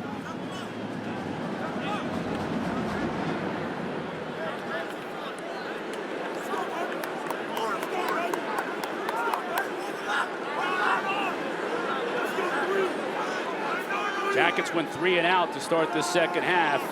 Syracuse took over from their own 20. They've yet to relinquish it. McQuinn trying to pick and choose his spots. Got 3. It'll be a huge third down for this Georgia Tech defense, who's got to be gassing right now. They do. They've been on the field the vast majority of this football game, and the consistent conversions of third downs by Syracuse. Already converting 7 on today is really kept them on the field and kept them, you know, winded, right? You can't catch your breath, can't get back, and then offensively they've scored on big plays, so they've seen the field a lot. Need to bow up here in the red zone. To throw. Pumps, trying to get it to LaQuinn Allen. Just overshot his receiver, and it falls harmlessly for an incomplete pass, but it does bring up 4th down. And that was really one of the first times we've seen pressure on Kyle McCord. And there's a great job up front. Zeke Bigger's got a push inside, and Kyle McCord had to kind of throw it over the offensive line off his back foot. Great job by Georgia Tech holding Syracuse to only a field goal on that drive, but they have got to go back to that well of getting pressure on Kyle McCord. Denneberg, 20, 33 rather, and he splits the uprights. The Orange march down the field in their first possession of the second half and put 3 more on the board. They lead by 10. The great Dwight Freeney had his jersey retired at halftime today here at Syracuse. Mark, he was a beast on the edge, so quick. Oh, he was so good. He got to the quarterback like the best of them. Obviously had a phenomenal NFL career. He was out there wearing his gold jacket from the Pro Football Hall of Fame. There he is at the half. With his family. Yeah, that's awesome. And there it goes. Up in the rafters. Forever. It's a pretty cool moment. Yeah, he'll have that 54 to take home with him. Spoke to the fans here in the Dome for a while at halftime. A huge ovation. He said this was the loudest place he had ever played. I thought that was pretty impressive. It's loud today, and it might get louder if Leary can't do anything with this return. He was able to pick it up, still on his feet. He'll be tackled at the 21.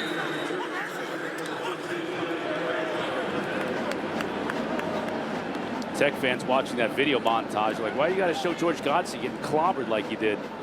Freeney coming off the edge. More pressing issues for Georgia Tech fans is how do they keep up with this Syracuse juggernaut offensively? You think about in that first half, they had a blocked field goal, had to punt on that ensuing possession. Had the blocked punt, couldn't get any points at the end of that possession. To your point earlier, every possession in this game is gold. What did they do here? Rutherford.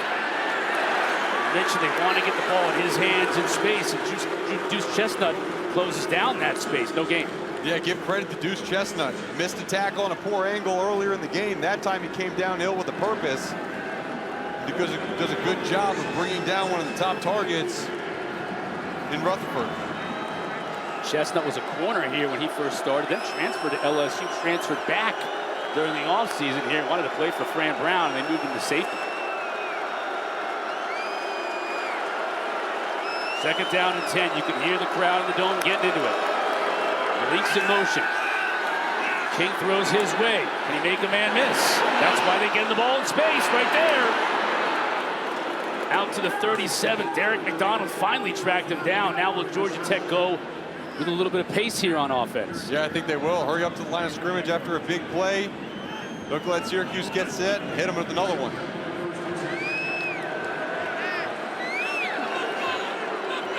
This time they bring Singleton in motion.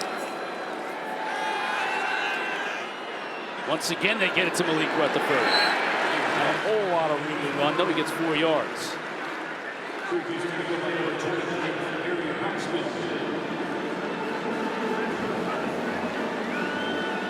Malik Rutherford, so dangerous with the ball in his hands. You see what happens. You put him in space with the star player, Justin Barron. He makes a miss in a huge game.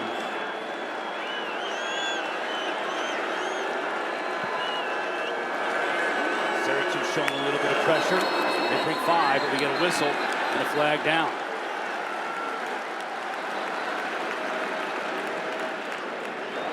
False start. Offense number 11. 5-yard penalty. 2nd down. First penalty against Georgia Tech today. It'll move him back 5 yards. Got Jamal Haynes moving a little bit from the tailback spot. Got up on his toes and just couldn't hang on. 2nd down and 12 now.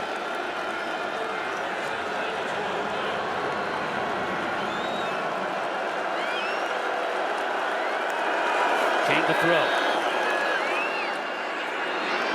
It's Singleton.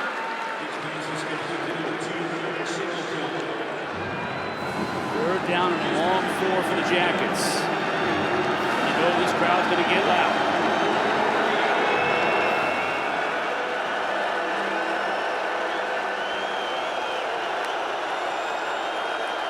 Pressure up the middle. King gets rid of it. Overshoots his intended receiver, Rutherford, and King was dumped in the back end. Yeah, he certainly was. It was a great twist game up front. It was Fadil Diggs and Derek McDonald who were working on the guard and just did a great job of getting pressure right away. You're going to watch it here. Going to go in and loop through, and both these guys get a push right up the middle, and McDonald gets a big hit on Haynes King as he releases the football.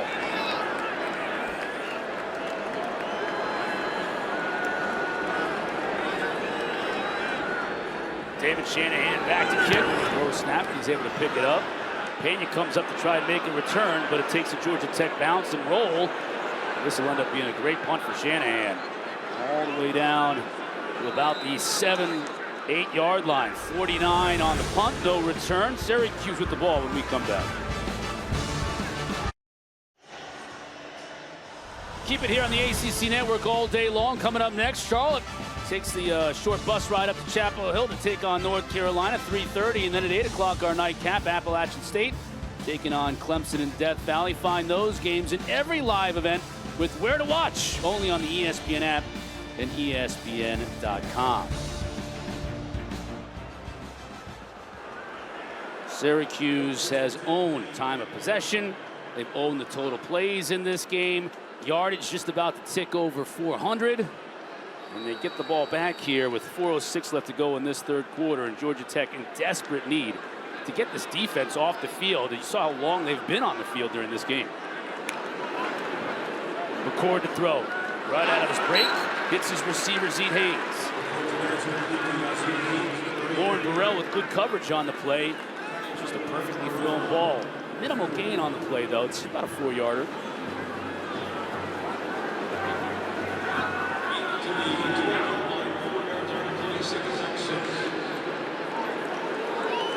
Now Syracuse moves big old number 77. That's Savion Washington out wide. Look at this formation. Nixon spins free of the initial tackle attempts. Picks up 3. Clayton Powell-Lee brings him down. What's going on? Yeah, look at all these guys up here. They got a couple quads or bunches out wide. It's just a numbers game. Okay, we see number 11 run out there. Let's hand it off. Really good tackle. Got to make sure you have the right number of players on the line of scrimmage. Sometimes you see that and the officials are like, "That you were off the line of scrimmage. That's a flag." You really got to pay attention to your formations. You do. That's not something you do on a whim. 3rd down. Tech brings pressure off the edge. McCord sees it. He'll scramble for the 1st down. And a spike on the end.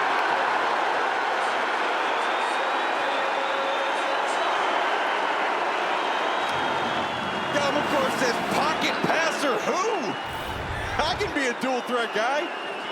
But Georgia Tech brought pressure, and there was no one within 5 yards of Kyle McCord. A wide open running lane. What a conversion by Kyle McCord. And what a job by the big uglies up front for Syracuse. 15 yards, his longest run of the day.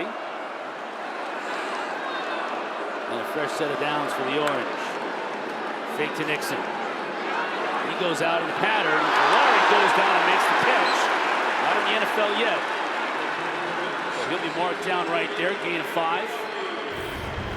Make it 6. Almost 7.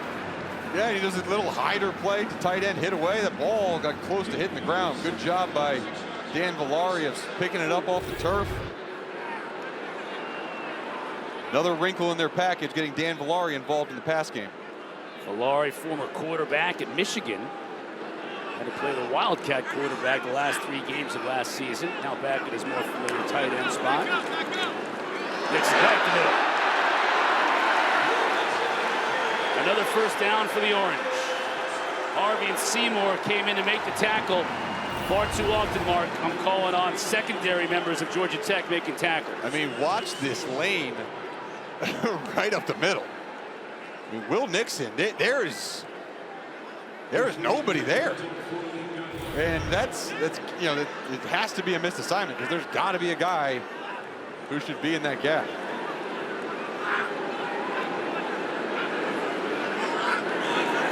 Back under center. Tight end in motion. They hand it to LaQuinn Allen. Stiff arms the defender. Gets into Georgia Tech territory. Give him 3 yards. Again, it's a cornerback making the tackle in Warren Burrell. Yeah, you know, that's what Georgia Tech wants to do. They want to bounce the ball from inside out and have their corners to come up and make a tackle. Now, the corners have to make a tackle in those cases, which is a good job there, but you know, this is something that really plagued Georgia Tech last year. Can they stop the run, especially the inside run? They had so far this year, but that last run by Will Nixon, that was scary.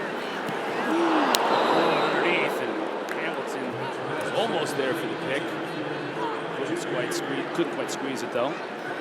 3rd and 7 with 13 seconds left in this 3rd quarter.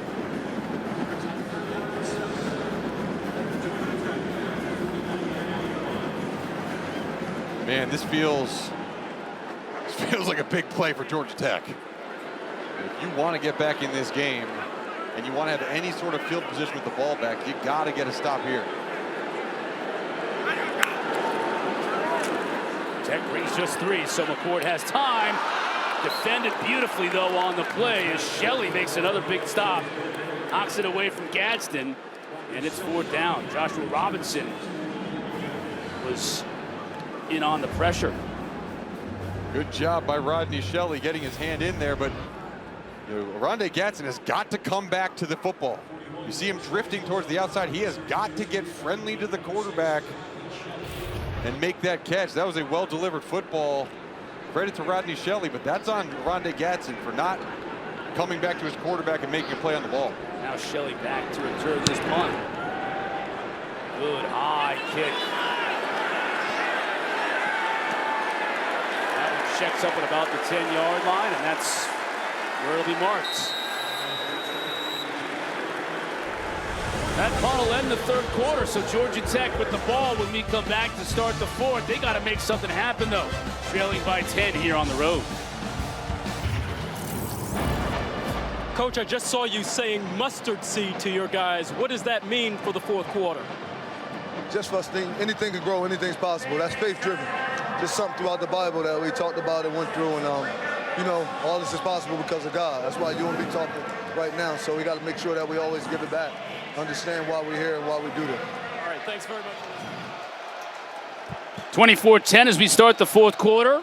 Georgia Tech with the ball, but backed up their own 11-yard line.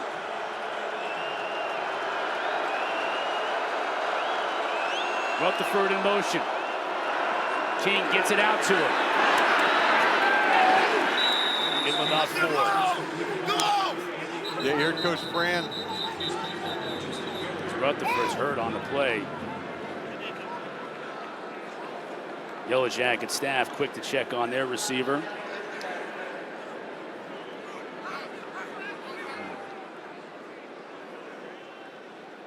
Obviously, Brent is concerned. Wants to take the time to talk to his offense, though. Rutherford Tech's leading receiver coming into this game, and he's had a good game today.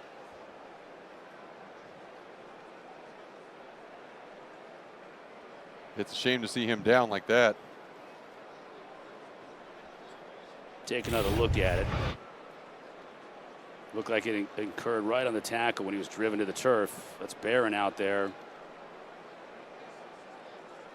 Don't want to speculate, but that was a hard drive into the turf by number 8 in blue.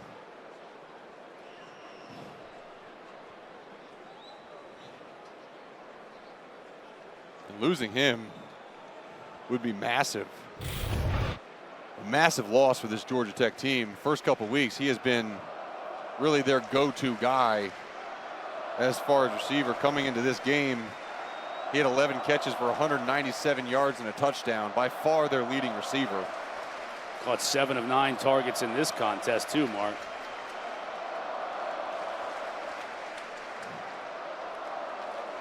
And if Tech wants to get back into this game, they need players like that to do things with the ball in space. And obviously they're going to have to rely on players like Chase Lane and Eric Singleton a little bit more. Christian Leary as well. If you're just joining us, Syracuse leading by 10 here. That was the first play of the fourth quarter, and Haynes King's had a good game at quarterback for Georgia Tech, but nothing could surpass Kyle McCord. After passing for 354 and 4 touchdowns last week, he looks like he might eclipse that number this week. Yeah, I mean, he's been phenomenal in this game, and the reason why Georgia Tech has 14 points has really been 2 blown plays defensively by Syracuse where Haynes King has used his legs to score. Other than that, Syracuse's defense has had Georgia Tech's number most of this game, and they've been able to keep them out of the red zone completely. Not one snap so far in this game Georgia Tech has had in the opponent's 20-yard line and in.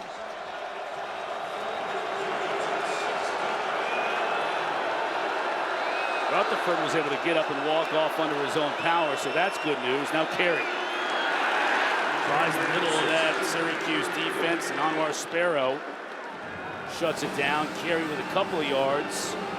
It'll be 3rd down and 2.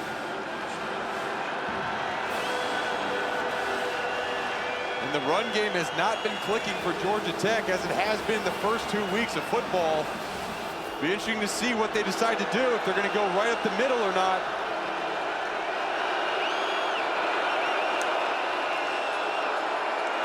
King keeps it, spins free, and picks up the 1st down and a lot more. Sharp Perry on the tackle, but Haynes King was able to pick up about 8 yards. I'll mark him at the 26. He had a really good job on, it's just a quarterback counter. You can get it, pullers coming across, and Haynes King just takes it himself. Big game. 4 carries and 58 yards for King. He's got all kinds of time now in the pocket. Shoots it out to a receiver on the far side, and that's Carey, his running back. Theo Diggs comes all the way out to make the tackle. Diggs is active, man. He can run. He sure is. Pass rushing and going out there to make a tackle on a running back on the sideline. And he's playing this off-the-ball linebacker at times. You see him here, right in the middle of the field, number 10. He's coming from anywhere. 2nd and 7. King to throw, trying to go over the top, and overshoots his receiver Chase Lane.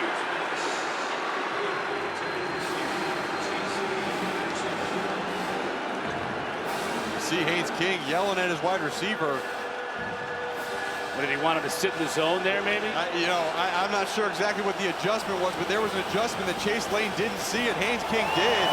They've got to be on the same page here. A 3rd and long. King to throw again. Syracuse brings just 3, so he has time. Does he have enough for the 1st down? Hits a tight end, and he's going to come up a little bit shy. That was Jackson Hawes on the receiving end. He's about a yard shy, and Georgia Tech keeping the offense on, and they want to go quickly. Carey stopped in the backfield. Guess who? Fidel Diggs. absolutely destroys the left guard, Joe Fusel. He puts him back on his rear end, calls him son, and makes a tackle for loss. Watch this right here. Watch what he does to number 67. Sit down. Let me get some of that ball carrier.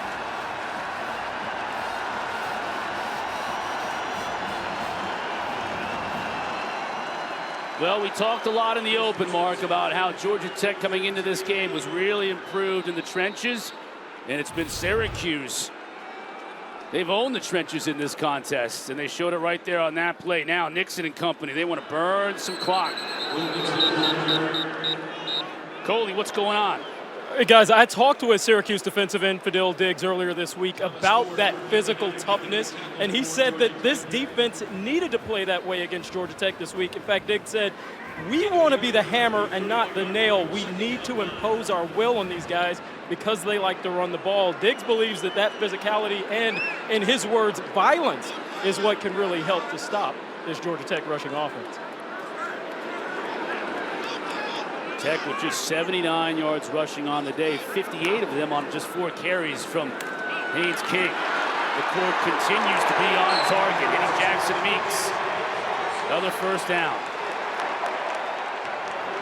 And you know that word violence, right? People shy away from that now. Like, this is a violent game. Like, every play when you're on the defensive side of the ball or offensive side, you want to go out there and you want to hurt another player. You don't want to injure them. You don't want to have them car off the field, but you want to make them feel you. And that's exactly what Fidel digs in that play. The court. Overshoots Trevor Pena.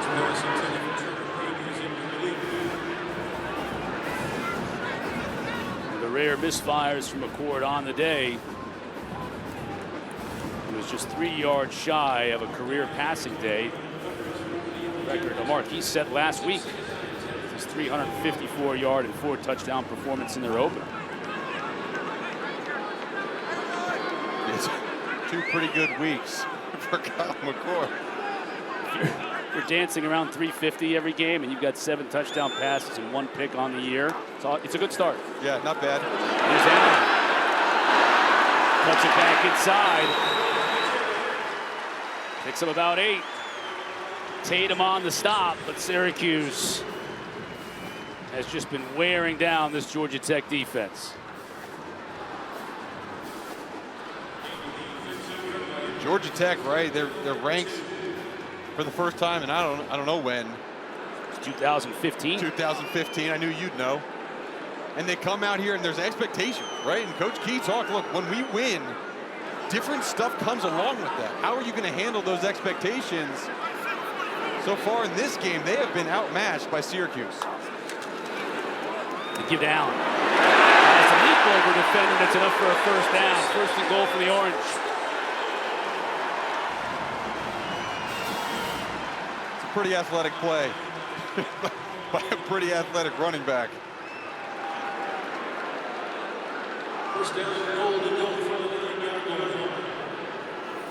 Not only did they bring in Kyle McCord, we talked about the weapons that they brought in, but keeping that man right there in Syracuse with a coaching change, that was huge. To have a running back that you know you can count on running the football in between the tackles and can get out as a receiver.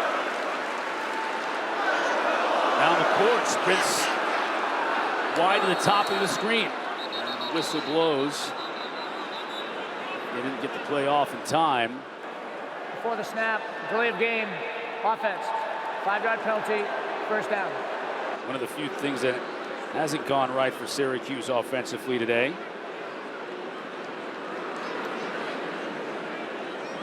Little wrinkle. Well, we've seen a lot of wrinkles today from them offensively. And you know, when you feel like you're in control of the game, and when you feel like, oh, we can convert on 2nd and 8, you know, that can turn into a first down. It allows you to do more of these wrinkles, and it puts a lot of stuff on film for the next team that plays you and the next team that plays you. It wastes practice times on things you might not see again. Pena almost cut down in the backfield, but he keeps his footing. Finally, was able to be tackled by Saeed Gibbs. It's almost like Haynes King's touchdown in the first half. Trinellis Tatum almost had him down, but I mean, it looked like a pretty good tackle. Yeah. I mean, he shot his legs, he wrapped him up. Unbelievable job by Trevor Pena just to get that hand down. Saeed Gibbs made sure he wasn't able to get anything more out of it, so Syracuse is backed up a little bit. First the penalty, now the TFL. Second down and goal, but they're already back on the 17. McCord to throw. Has a pocket, has a receiver. Touchdown.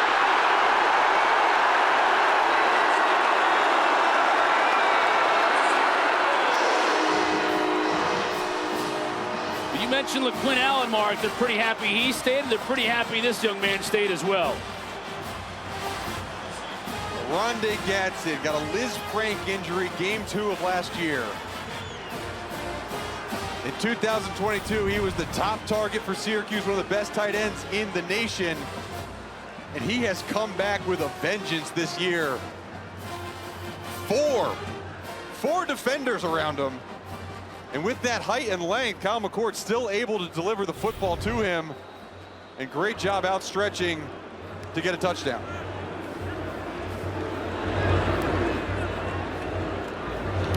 Denneberg, the PAT. Tacks on another one.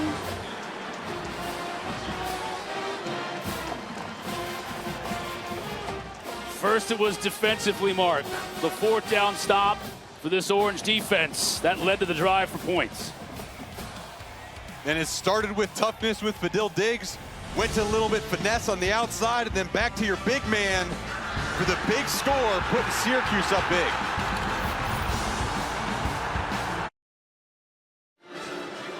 An impressive afternoon for the Syracuse Orange. They lead 31-14 with 8:39 remaining. You see the yardage totals. And another massive game, 368 yards, 4 touchdowns, and no picks for Kyle McCord. Career high. He's been so good. I mean, he really has. And you know, I'm sitting up here like, Syracuse is good. This is a good football team that we are watching out here. I mean, you look for, okay, where are the big holes? You don't see them. The first week you say, okay, you can't stop the run. And then they went back to work. They got so much better between week 1 and week 2. They are shutting down a running attack, holding Georgia Tech under 80 yards rushing. Haynes now through the air. As a receiver, Bailey Stockton picks up what he can on the outside before being chased out of bounds by Justin Barron. It's going to be about 5.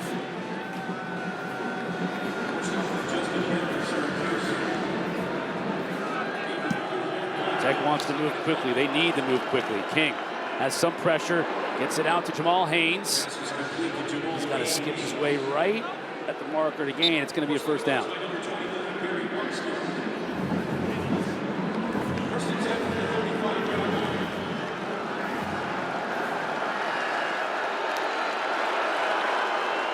King again to throw. Pickup of about 8. Coley, what's up? Hey guys, we saw right receiver Malik Rutherford leave the field during Georgia Tech's last drive. He was being evaluated by athletic trainers on the field and on the sidelines to his left rib cage area. Every time they touched it, he winced in obvious pain. He is currently in the locker room, and that is what I have to report right now. Right, appreciate that. Yeah, appreciate it, Coley. Not great news for Georgia Tech. Either for the rest of this game and moving forward.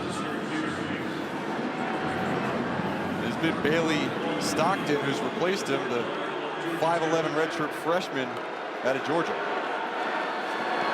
King now has some time. Rolls the pocket. Goes into all kinds of traffic. Incomplete. Clarence Lewis defending on the play. He's trying to get it to his big tight end, former receiver Avery Boyd. Syracuse, they're only rushing 3 defenders right now, and they're having a spy kind of float and melt over top of Haynes King in case he does decide to pull the ball down and run.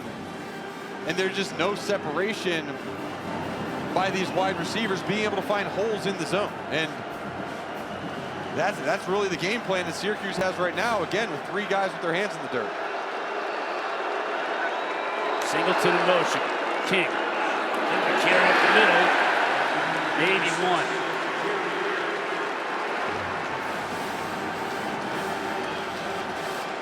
Great play by Derek McDonald, the linebacker, getting a big stop. Setting up a third down. Got to find your top targets. Eric Singleton or Chase Lane, where are you? Again, Syracuse brings just 3. King finds a tight end. He's going to be shy, though. And a flag wait, though. Jackson Hawes made the catch. Clarence Lewis was in on the tackle.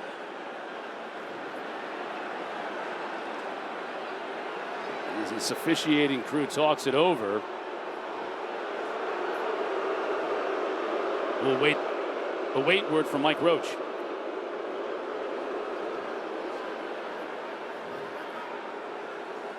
Word on the field is a completed catch. After the play, personal foul, unnecessary roughness. A late hit on the defense. 15-yard penalty, automatic. First down. I had a feeling this crowd wasn't going to like that. Now watch Clarence Lewis, number 3. He comes down at the end, and it does look like Jackson Hawes' foot is already out of bounds right there. And the extra shove, you know, the big 6'6", 250-pound tight end, he'll be okay, but that was a big penalty. First down for Haynes King. Tried to hit his big receiver. First time we've seen Leo Blackburn today, but overthrows him. Leo Blackburn. I saw him in warm-ups. It's a good-looking athlete. Like, what does that guy play? Like, what position is that guy? And when he went out, split out as a wide receiver, I said, red zone threat, 6'5", 220 pounds. Here we go. We need it now. King maybe wasn't expecting the snap. Got a flag down. Pass is complete. Jenna on the play. Let's check the flag, though. That play was discombobulated from the start. Yeah.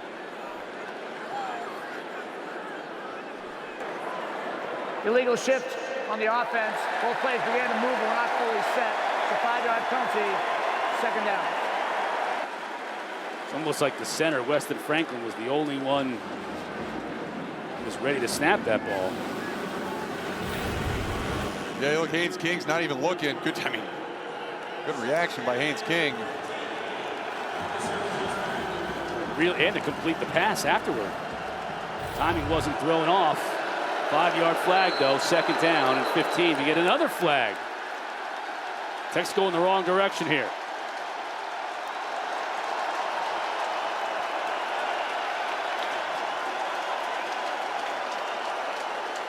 This crowd senses blood in the water right now. Ball start. Offense, number 94. 5-yard penalty, second down. If I'm Elijah Robinson, I've been sending 3 guys and sitting back in zone coverage. If I'm defensive coordinator Elijah Robinson, I am sending pressure right now. This offensive line is a little bit skittish. You had 2 penalties in a row. Man, I want to heat them up.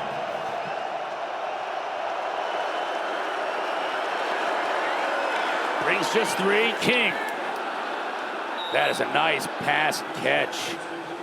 Boyd on the receiving end. That ball was placed perfectly. Yeah, great throw. He had all the time in the world to make that throw, but unbelievable catch by Avery Boyd. And they're going to look at this one to see, make sure he got that foot down. You only have to give one in the college game. Let's see if Boyd got a foot in.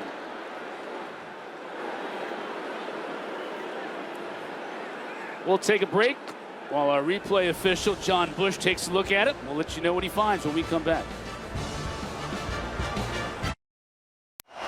After further review, it was ruled that the ruling on the field, a catch, stands.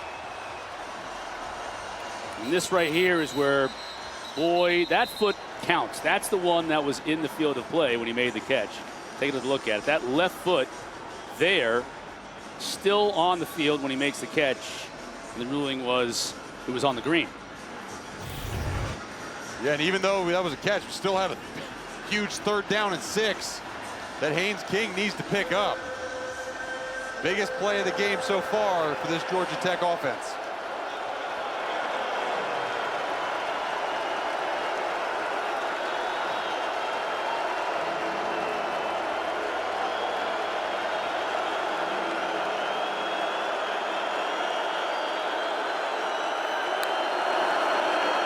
King to throw, has time, has a receiver. Boyd still on his feet inside the 10, dragging tacklers down to the 5. Boyd's kind of a problem. He's a former receiver who converted to tight end when they had some injuries, and he's tough to handle on the outside. He is. He does a great job of getting open. Send out on the field for an injured player. Got an injured Syracuse Orange on the field. We'll update you on the player's condition when we come back. Georgia Tech down. Georgia Tech in the red zone for the first time today as we see injured Syracuse linebacker Marlowe Wax. Yeah, and this is where he would have been. He should have moved over a little bit faster. Derek McDonald in his place, doesn't make it to the tight end on time. Sets up 1st and goal for Haynes King. Fake to Haynes. King will run it himself. Picks up maybe a yard at best. Tech down 3 scores. They got to score, but they also have to score in a hurry. Jamal Haynes in motion. Haynes King will look to throw. To the corner of the end zone. Touchdown. Wow. Chase Lane got a foot down. What a throw. His first touchdown catch of the year and the first touchdown pass of the day for Haynes King. That was their first drive inside the red zone all day, and Chase Lane comes back across the end line. Does a good job of tiptoeing his foot. Let's see. That's close. Yep. Official right down the line. Signaled for the touchdown. He certainly didn't see anything on that video to overturn that call on the field. They do look at every play, so they're looking at this one right now before they kick the PAT.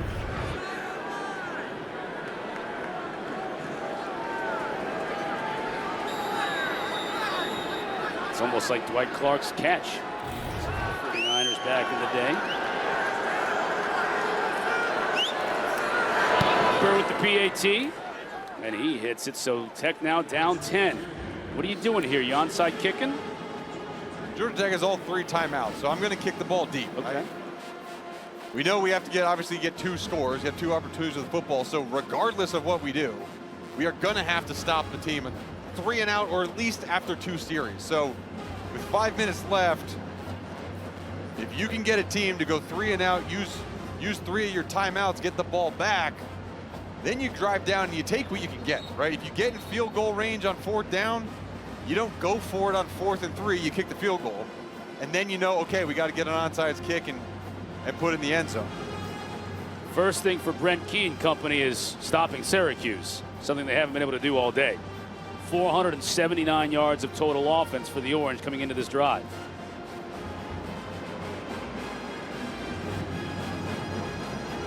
And it does look like they might be lining up the way they're positioned. Yep. For an onside kick attempt. It is Aiden Burr who will kick it for the Jackets.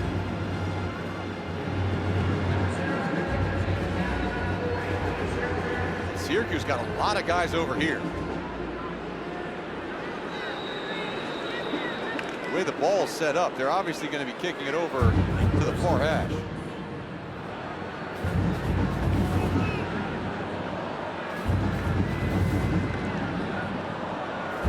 They do attempt it. Got to go 10 yards, bounces around a little bit, unless it hits a player in orange and blue. It didn't go 10 yards, but did it hit a Syracuse player? If it did, Georgia Tech could fall on it and gain possession. Looks like it did. I haven't seen a signal from an official yet. Receiving team recovered by the kicking team. It'll be Georgia Tech football, first down. Wow. That's exactly what happened. It didn't go 10, but a Syracuse player touched it before it went 10. Then it's a live ball. I mean, how about this special teams unit for Georgia Tech? You block a field goal, you block a punt, you recover an onside kick. I mean, they are doing the little things correct. And let's watch this. It looks like Eford, the linebacker, runs over Dan Villari, and Dan Villari might have been the Syracuse Orange player who touched the football. Or no, it could have been Fadil Diggs, number 10. You see number 10, Fadil Diggs. Looks like the ball dies after hitting his leg. I mean, that play was more physical by Georgia Tech. Look who fell on the ball, 9 in white. Avery Boyd. I mean, what a fourth All over quarter the for place. Avery Boyd. And how about that? Yeah, you can't get a great look at it, but I think you're right. I think it went through Villari and hit Diggs right there. And then Boyd fell on it, so Georgia Tech not done yet. I mean, that's a huge play. I mean, that's a huge play. Brent Key saying, look, this is it right now. If we're going to go and kick an onside kick, we have got to get it to have a chance. Well, they got it. Now what can Haynes King do? You're down your top receiver in Malik Rutherford. Who do you go with to the football? Has all kinds of time. Now he just throws it away. Didn't have a receiver open. So this is something we've seen all game long, Mark. Syracuse rushes 3. Haynes King has time, but the coverage on the back end is so good, he doesn't have a whole lot of places to go with it. Yeah, and they're playing a zone coverage over top. And they're doing, you know, a drop 8, and Fadil Diggs is the guy who's kind of poaching right over the middle, reading the quarterback's eyes. Again, they bring 3. King looking for a receiver, has Stockton, makes the catch, and hangs on and move the sticks. Buxton on the tackle. Good to see Buxton back in there. He was shaken up a few plays ago. Yeah, that time they high load Fadil Diggs. They knew that, hey, this defensive end's dropping. Let's get his eyes to cheat. Good completion. King again, all kinds of time.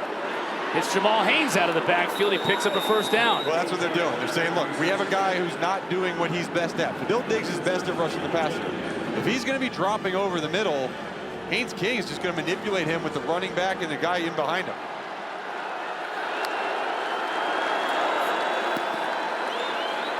King. Singleton on the catch. Stays in bounds, so the clock will continue to run as it would anyways, down to 2 minutes. Just feel like at some point you got to change it up. You got to bring pressure. Look at Diggs. Here he comes. Now they're bringing pressure. Haynes with a great catch. Right at the marker. Might be a little shy. Haynes King got absolutely drilled on that play, too, with the pressure. And his helmet came off, so he has to come off the field for a play. Watch Fadil Diggs. Nice swim move up the middle. And that helmet comes off. Zach Pyron, number 5, the backup's in the game right now. On 3rd and 1. Zach Pyron's more of their running quarterback. They brought him in at 6'3", 220 pounds to run the quarterback power. It'll be interesting to see if that's what they decide to do right now, as timeouts are so precious. And they empty out the backfield. Carry in motion. Will fake it to him. Pyron carries it himself and picks up the first down.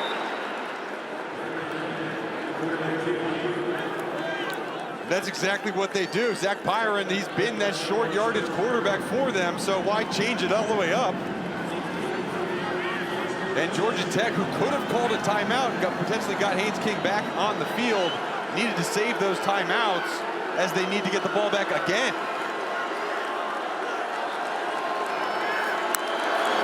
King to pass. Going to the end zone. Diving attempt, incomplete. Singleton. Good coverage from Clarence Lewis.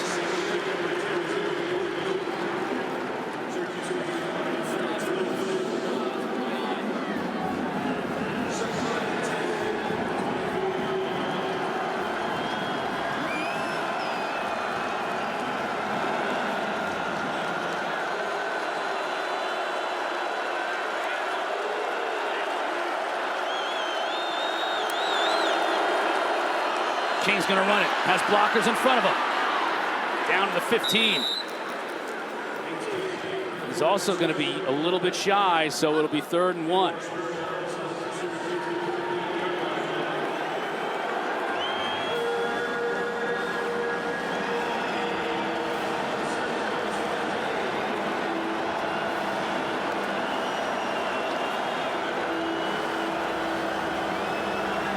Crowd on its feet here in the Dome. Haynes to the end zone. Touchdown, Yellow Jackets.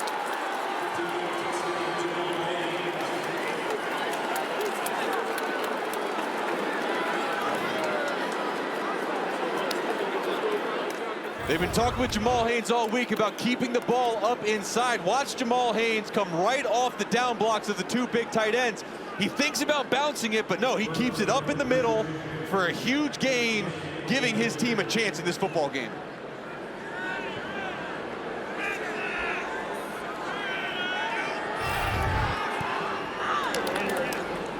Burr nails the PAT, and it is a 3-point game with 2:31 left to go. And Tech with all 3 timeouts on the board.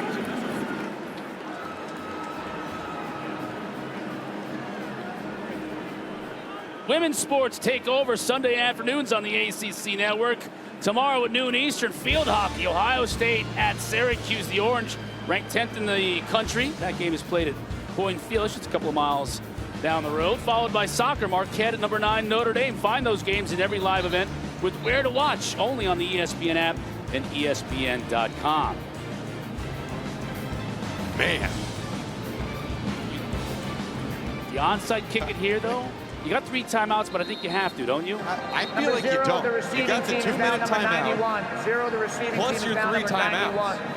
So I think you kick this one deep. I mean, do you really expect to get? I mean, I don't know. You know, like as a percentage of you getting you blocked a kick, you blocked a punt, you recovered an onside kick. Do you think you can recover another onside kick? Their special teams have been special today. Look what they've done. I know, and I mean, we'll be able to see Syracuse is lined up to defend against the onside kick. And the way the ball is being placed, that is not how it was placed last time. This looks like a deep kick from Aiden Burr. Brent Key going through all the maturations in his head, opting to, it looks like, kick it away and rely on your defense. You have essentially 4 timeouts with the 2-minute timeout, but you got to get a 3 and out. And Burr does kick it deep, and it'll just go out of the back of the end zone.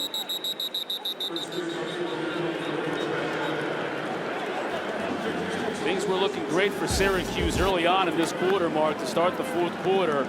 They got a 4th down stop in Georgia Tech territory, and they converted. Yeah, big play by Fadil Diggs. And it sets up this long touchdown pass to Arande Gadsden. But then Georgia Tech, they came back and they scored a touchdown. Then they kicked the onside kick and recover it and drive down the field. And Jamal Haynes scores a rushing touchdown. I mean, it has been a wild 4th quarter. And it all comes down to this drive. Can Kyle McCord lead his team down the field once again and preserve this victory? And he's going to throw. Of course he is on 1st down. Now dangerously in the middle, bobbled by LaQuint Allen, and he's able to pull it in. My goodness. Kyle Eford read that play beautifully. I mean, the air has left the building. I mean, everyone with this deep exhale. I mean, that ball floats up there. And Eford almost grabs it away. Goodness. And now we get it. That's a 2-minute timeout. The 2-minute timeout, as everyone can now take and regain their breath in this building. That ball was just there, floating around, and Eford couldn't squeeze it. LaQuint did. And it's a positive that LaQuint caught it, because it was able to run the clock all the way down to the 2-minute timeout. 2nd and 10. Tech's got to get the ball back when we come back. At one point in this 4th quarter, Syracuse had a 17-point lead. They now lead by 3 coming out of the 2-minute timeout. Tech has 3 timeouts on the board. 2nd and 10 for McCord. Almost intercepted, and it was caught off the deflection. There's a flag in the backfield. It was dropped by Haynes. He almost caught the deflection. Burrell, if he'd have turned around, he might have had a pick. Now let's check the marker.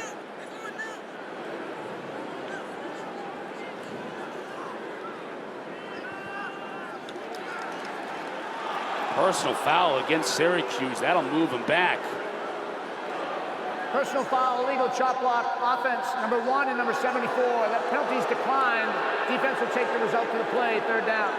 So they'll decline the penalty. It's 3rd and 10 with the clock stopped at 1:55. Man. How big? And a reminder, Tech still has 3 timeouts. Sorry, Mark. No, just how big is this play right here? And It's the play of the game. Both teams need to convert here. Fran Brown knows it.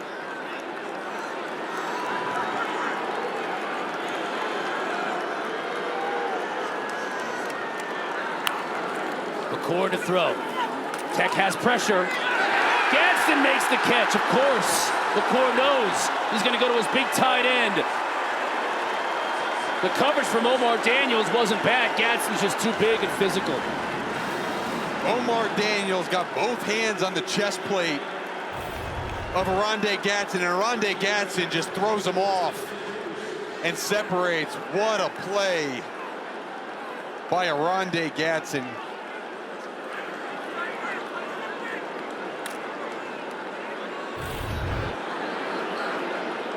So now the Syracuse team can really start to work on the clock. Tech's going to have to burn those 3 timeouts in succession.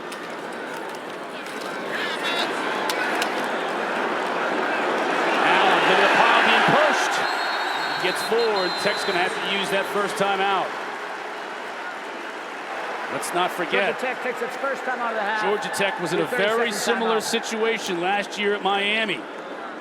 They forced the fumble, recovered the fumble, and then a play that will live in Georgia Tech lore had Haynes King finding Christian Leary for the game-winning touchdown. But Tech needs a similar miracle here with 1:14 remaining.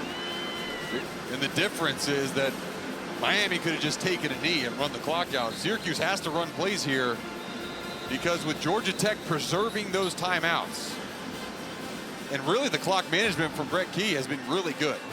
You know, not taking a timeout to substitute in Haynes King after his helmet fell off. I mean, all these things lead up into this moment, giving your defense a chance.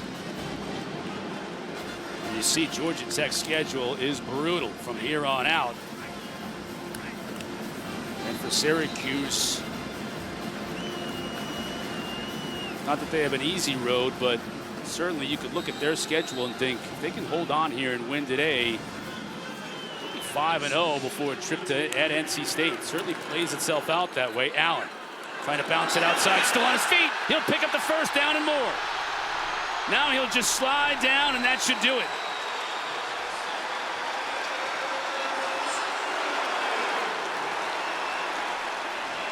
$24 more for LaQuint Allen, and now the fans here at JMA can feel it.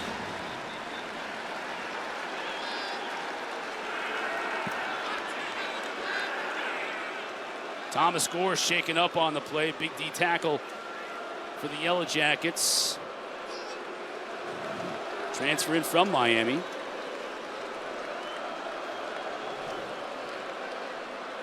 Georgia Tech made this one interesting. They sure did, but watch at the end of this play. LaQuint Allen breaking tackles, picking up a first down, and they had him. They had him in the backfield. Zeke Biggers was there, had his hands around LaQuint Allen, and LaQuint Allen shows his toughness and his strain that Fran Brown has been talking about. Fran Brown mentioned earlier, he talked about the faith the size of a mustard seed. That's from Matthew. They say faith the size of a mustard seed can move mountains. He said anything is possible for this group of men, and he wears his faith on his sleeve, and his players have bought in to that moniker that anything is possible.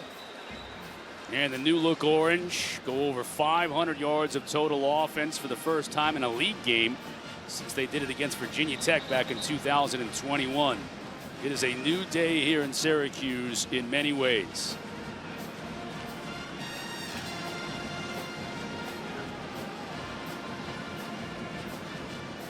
And the Fran Brown era began last week with a non-conference win here at home against Ohio. Certainly is a month of firsts for that man and his staff, and now they'll pick up their first ACC win in 1 minute and 5 seconds.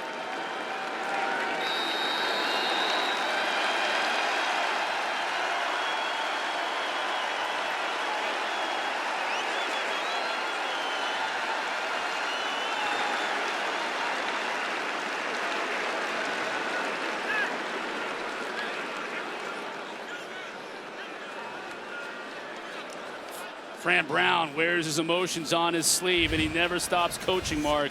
We saw it all day today. It started when they were in the suits that they got out here. He checked them. He said, what are you going to show me? Because you haven't shown anyone anything yet. What are you going to show me?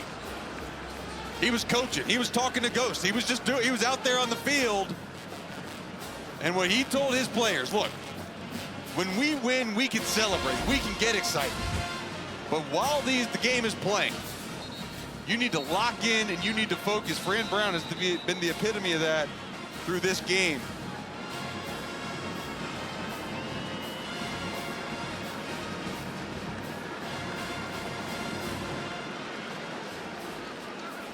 Georgia Tech calling their final timeout after that snap. So on second down, McCord will once again take a knee.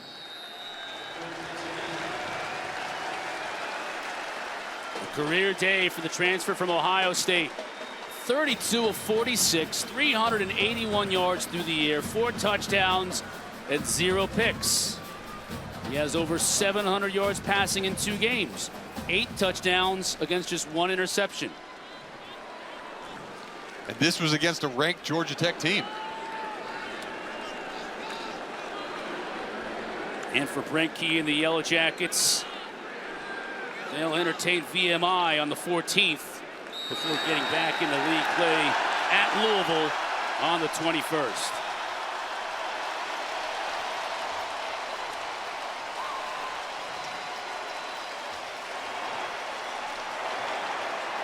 The embrace for his son, Fran Brown, 2-0 in his young career as head coach here with the Syracuse Orange. A lot of respect for Brent Key. Mutual admiration between these two coaches. Tech came back in the 4th quarter to make it interesting. Syracuse hung on. An impressive win. Coley Harvey standing by with the QB. Kyle, a 400-yard passing day for you, another 4 touchdowns. Why are you so comfortable in this offense? The people around me, the coaches believe in me, they trust in me, and I'm playing alongside a great team. So it's all the people around me. I'm just a product of it. You're usually so cool, calm, and collected. We saw you throw the football into the stands there at the end of the game, had the big spike earlier after that first down run. What allowed the emotion to come out today? It means a lot. It means a lot. I mean, all offseason, we've been hearing about how we aren't good enough for games like this. So to step up and get a big-time win against a really good team means the world. Speaking of getting a win against a big-time team, ranked team, you guys are now 2-0. What is this program building? I mean, it's special. What Coach Fran has done in the last 8-9 months, it's unheard of. And, you know, I know all the guys in that locker room love playing for him, and so do I. Yeah. Thanks very much. We'll see you next week. Thank you. It's actually a couple of weeks from Friday. They'll have a Friday night game against Stanford next, Mark, but I think they've served notice to the rest of the league. They're for real. No, they are. And they look good on offense. They fixed some things that they did wrong last week on defense. This is a good team Fran Brown's got going, and they could go on a roll. They're rolling right now. For Mark Kirchlick and Coley Harvey, I'm Chris Cotter saying so long from Syracuse, New York. Now, let's send you to Taylor Tenenbaum and the ACC Huddle crew at Clemson.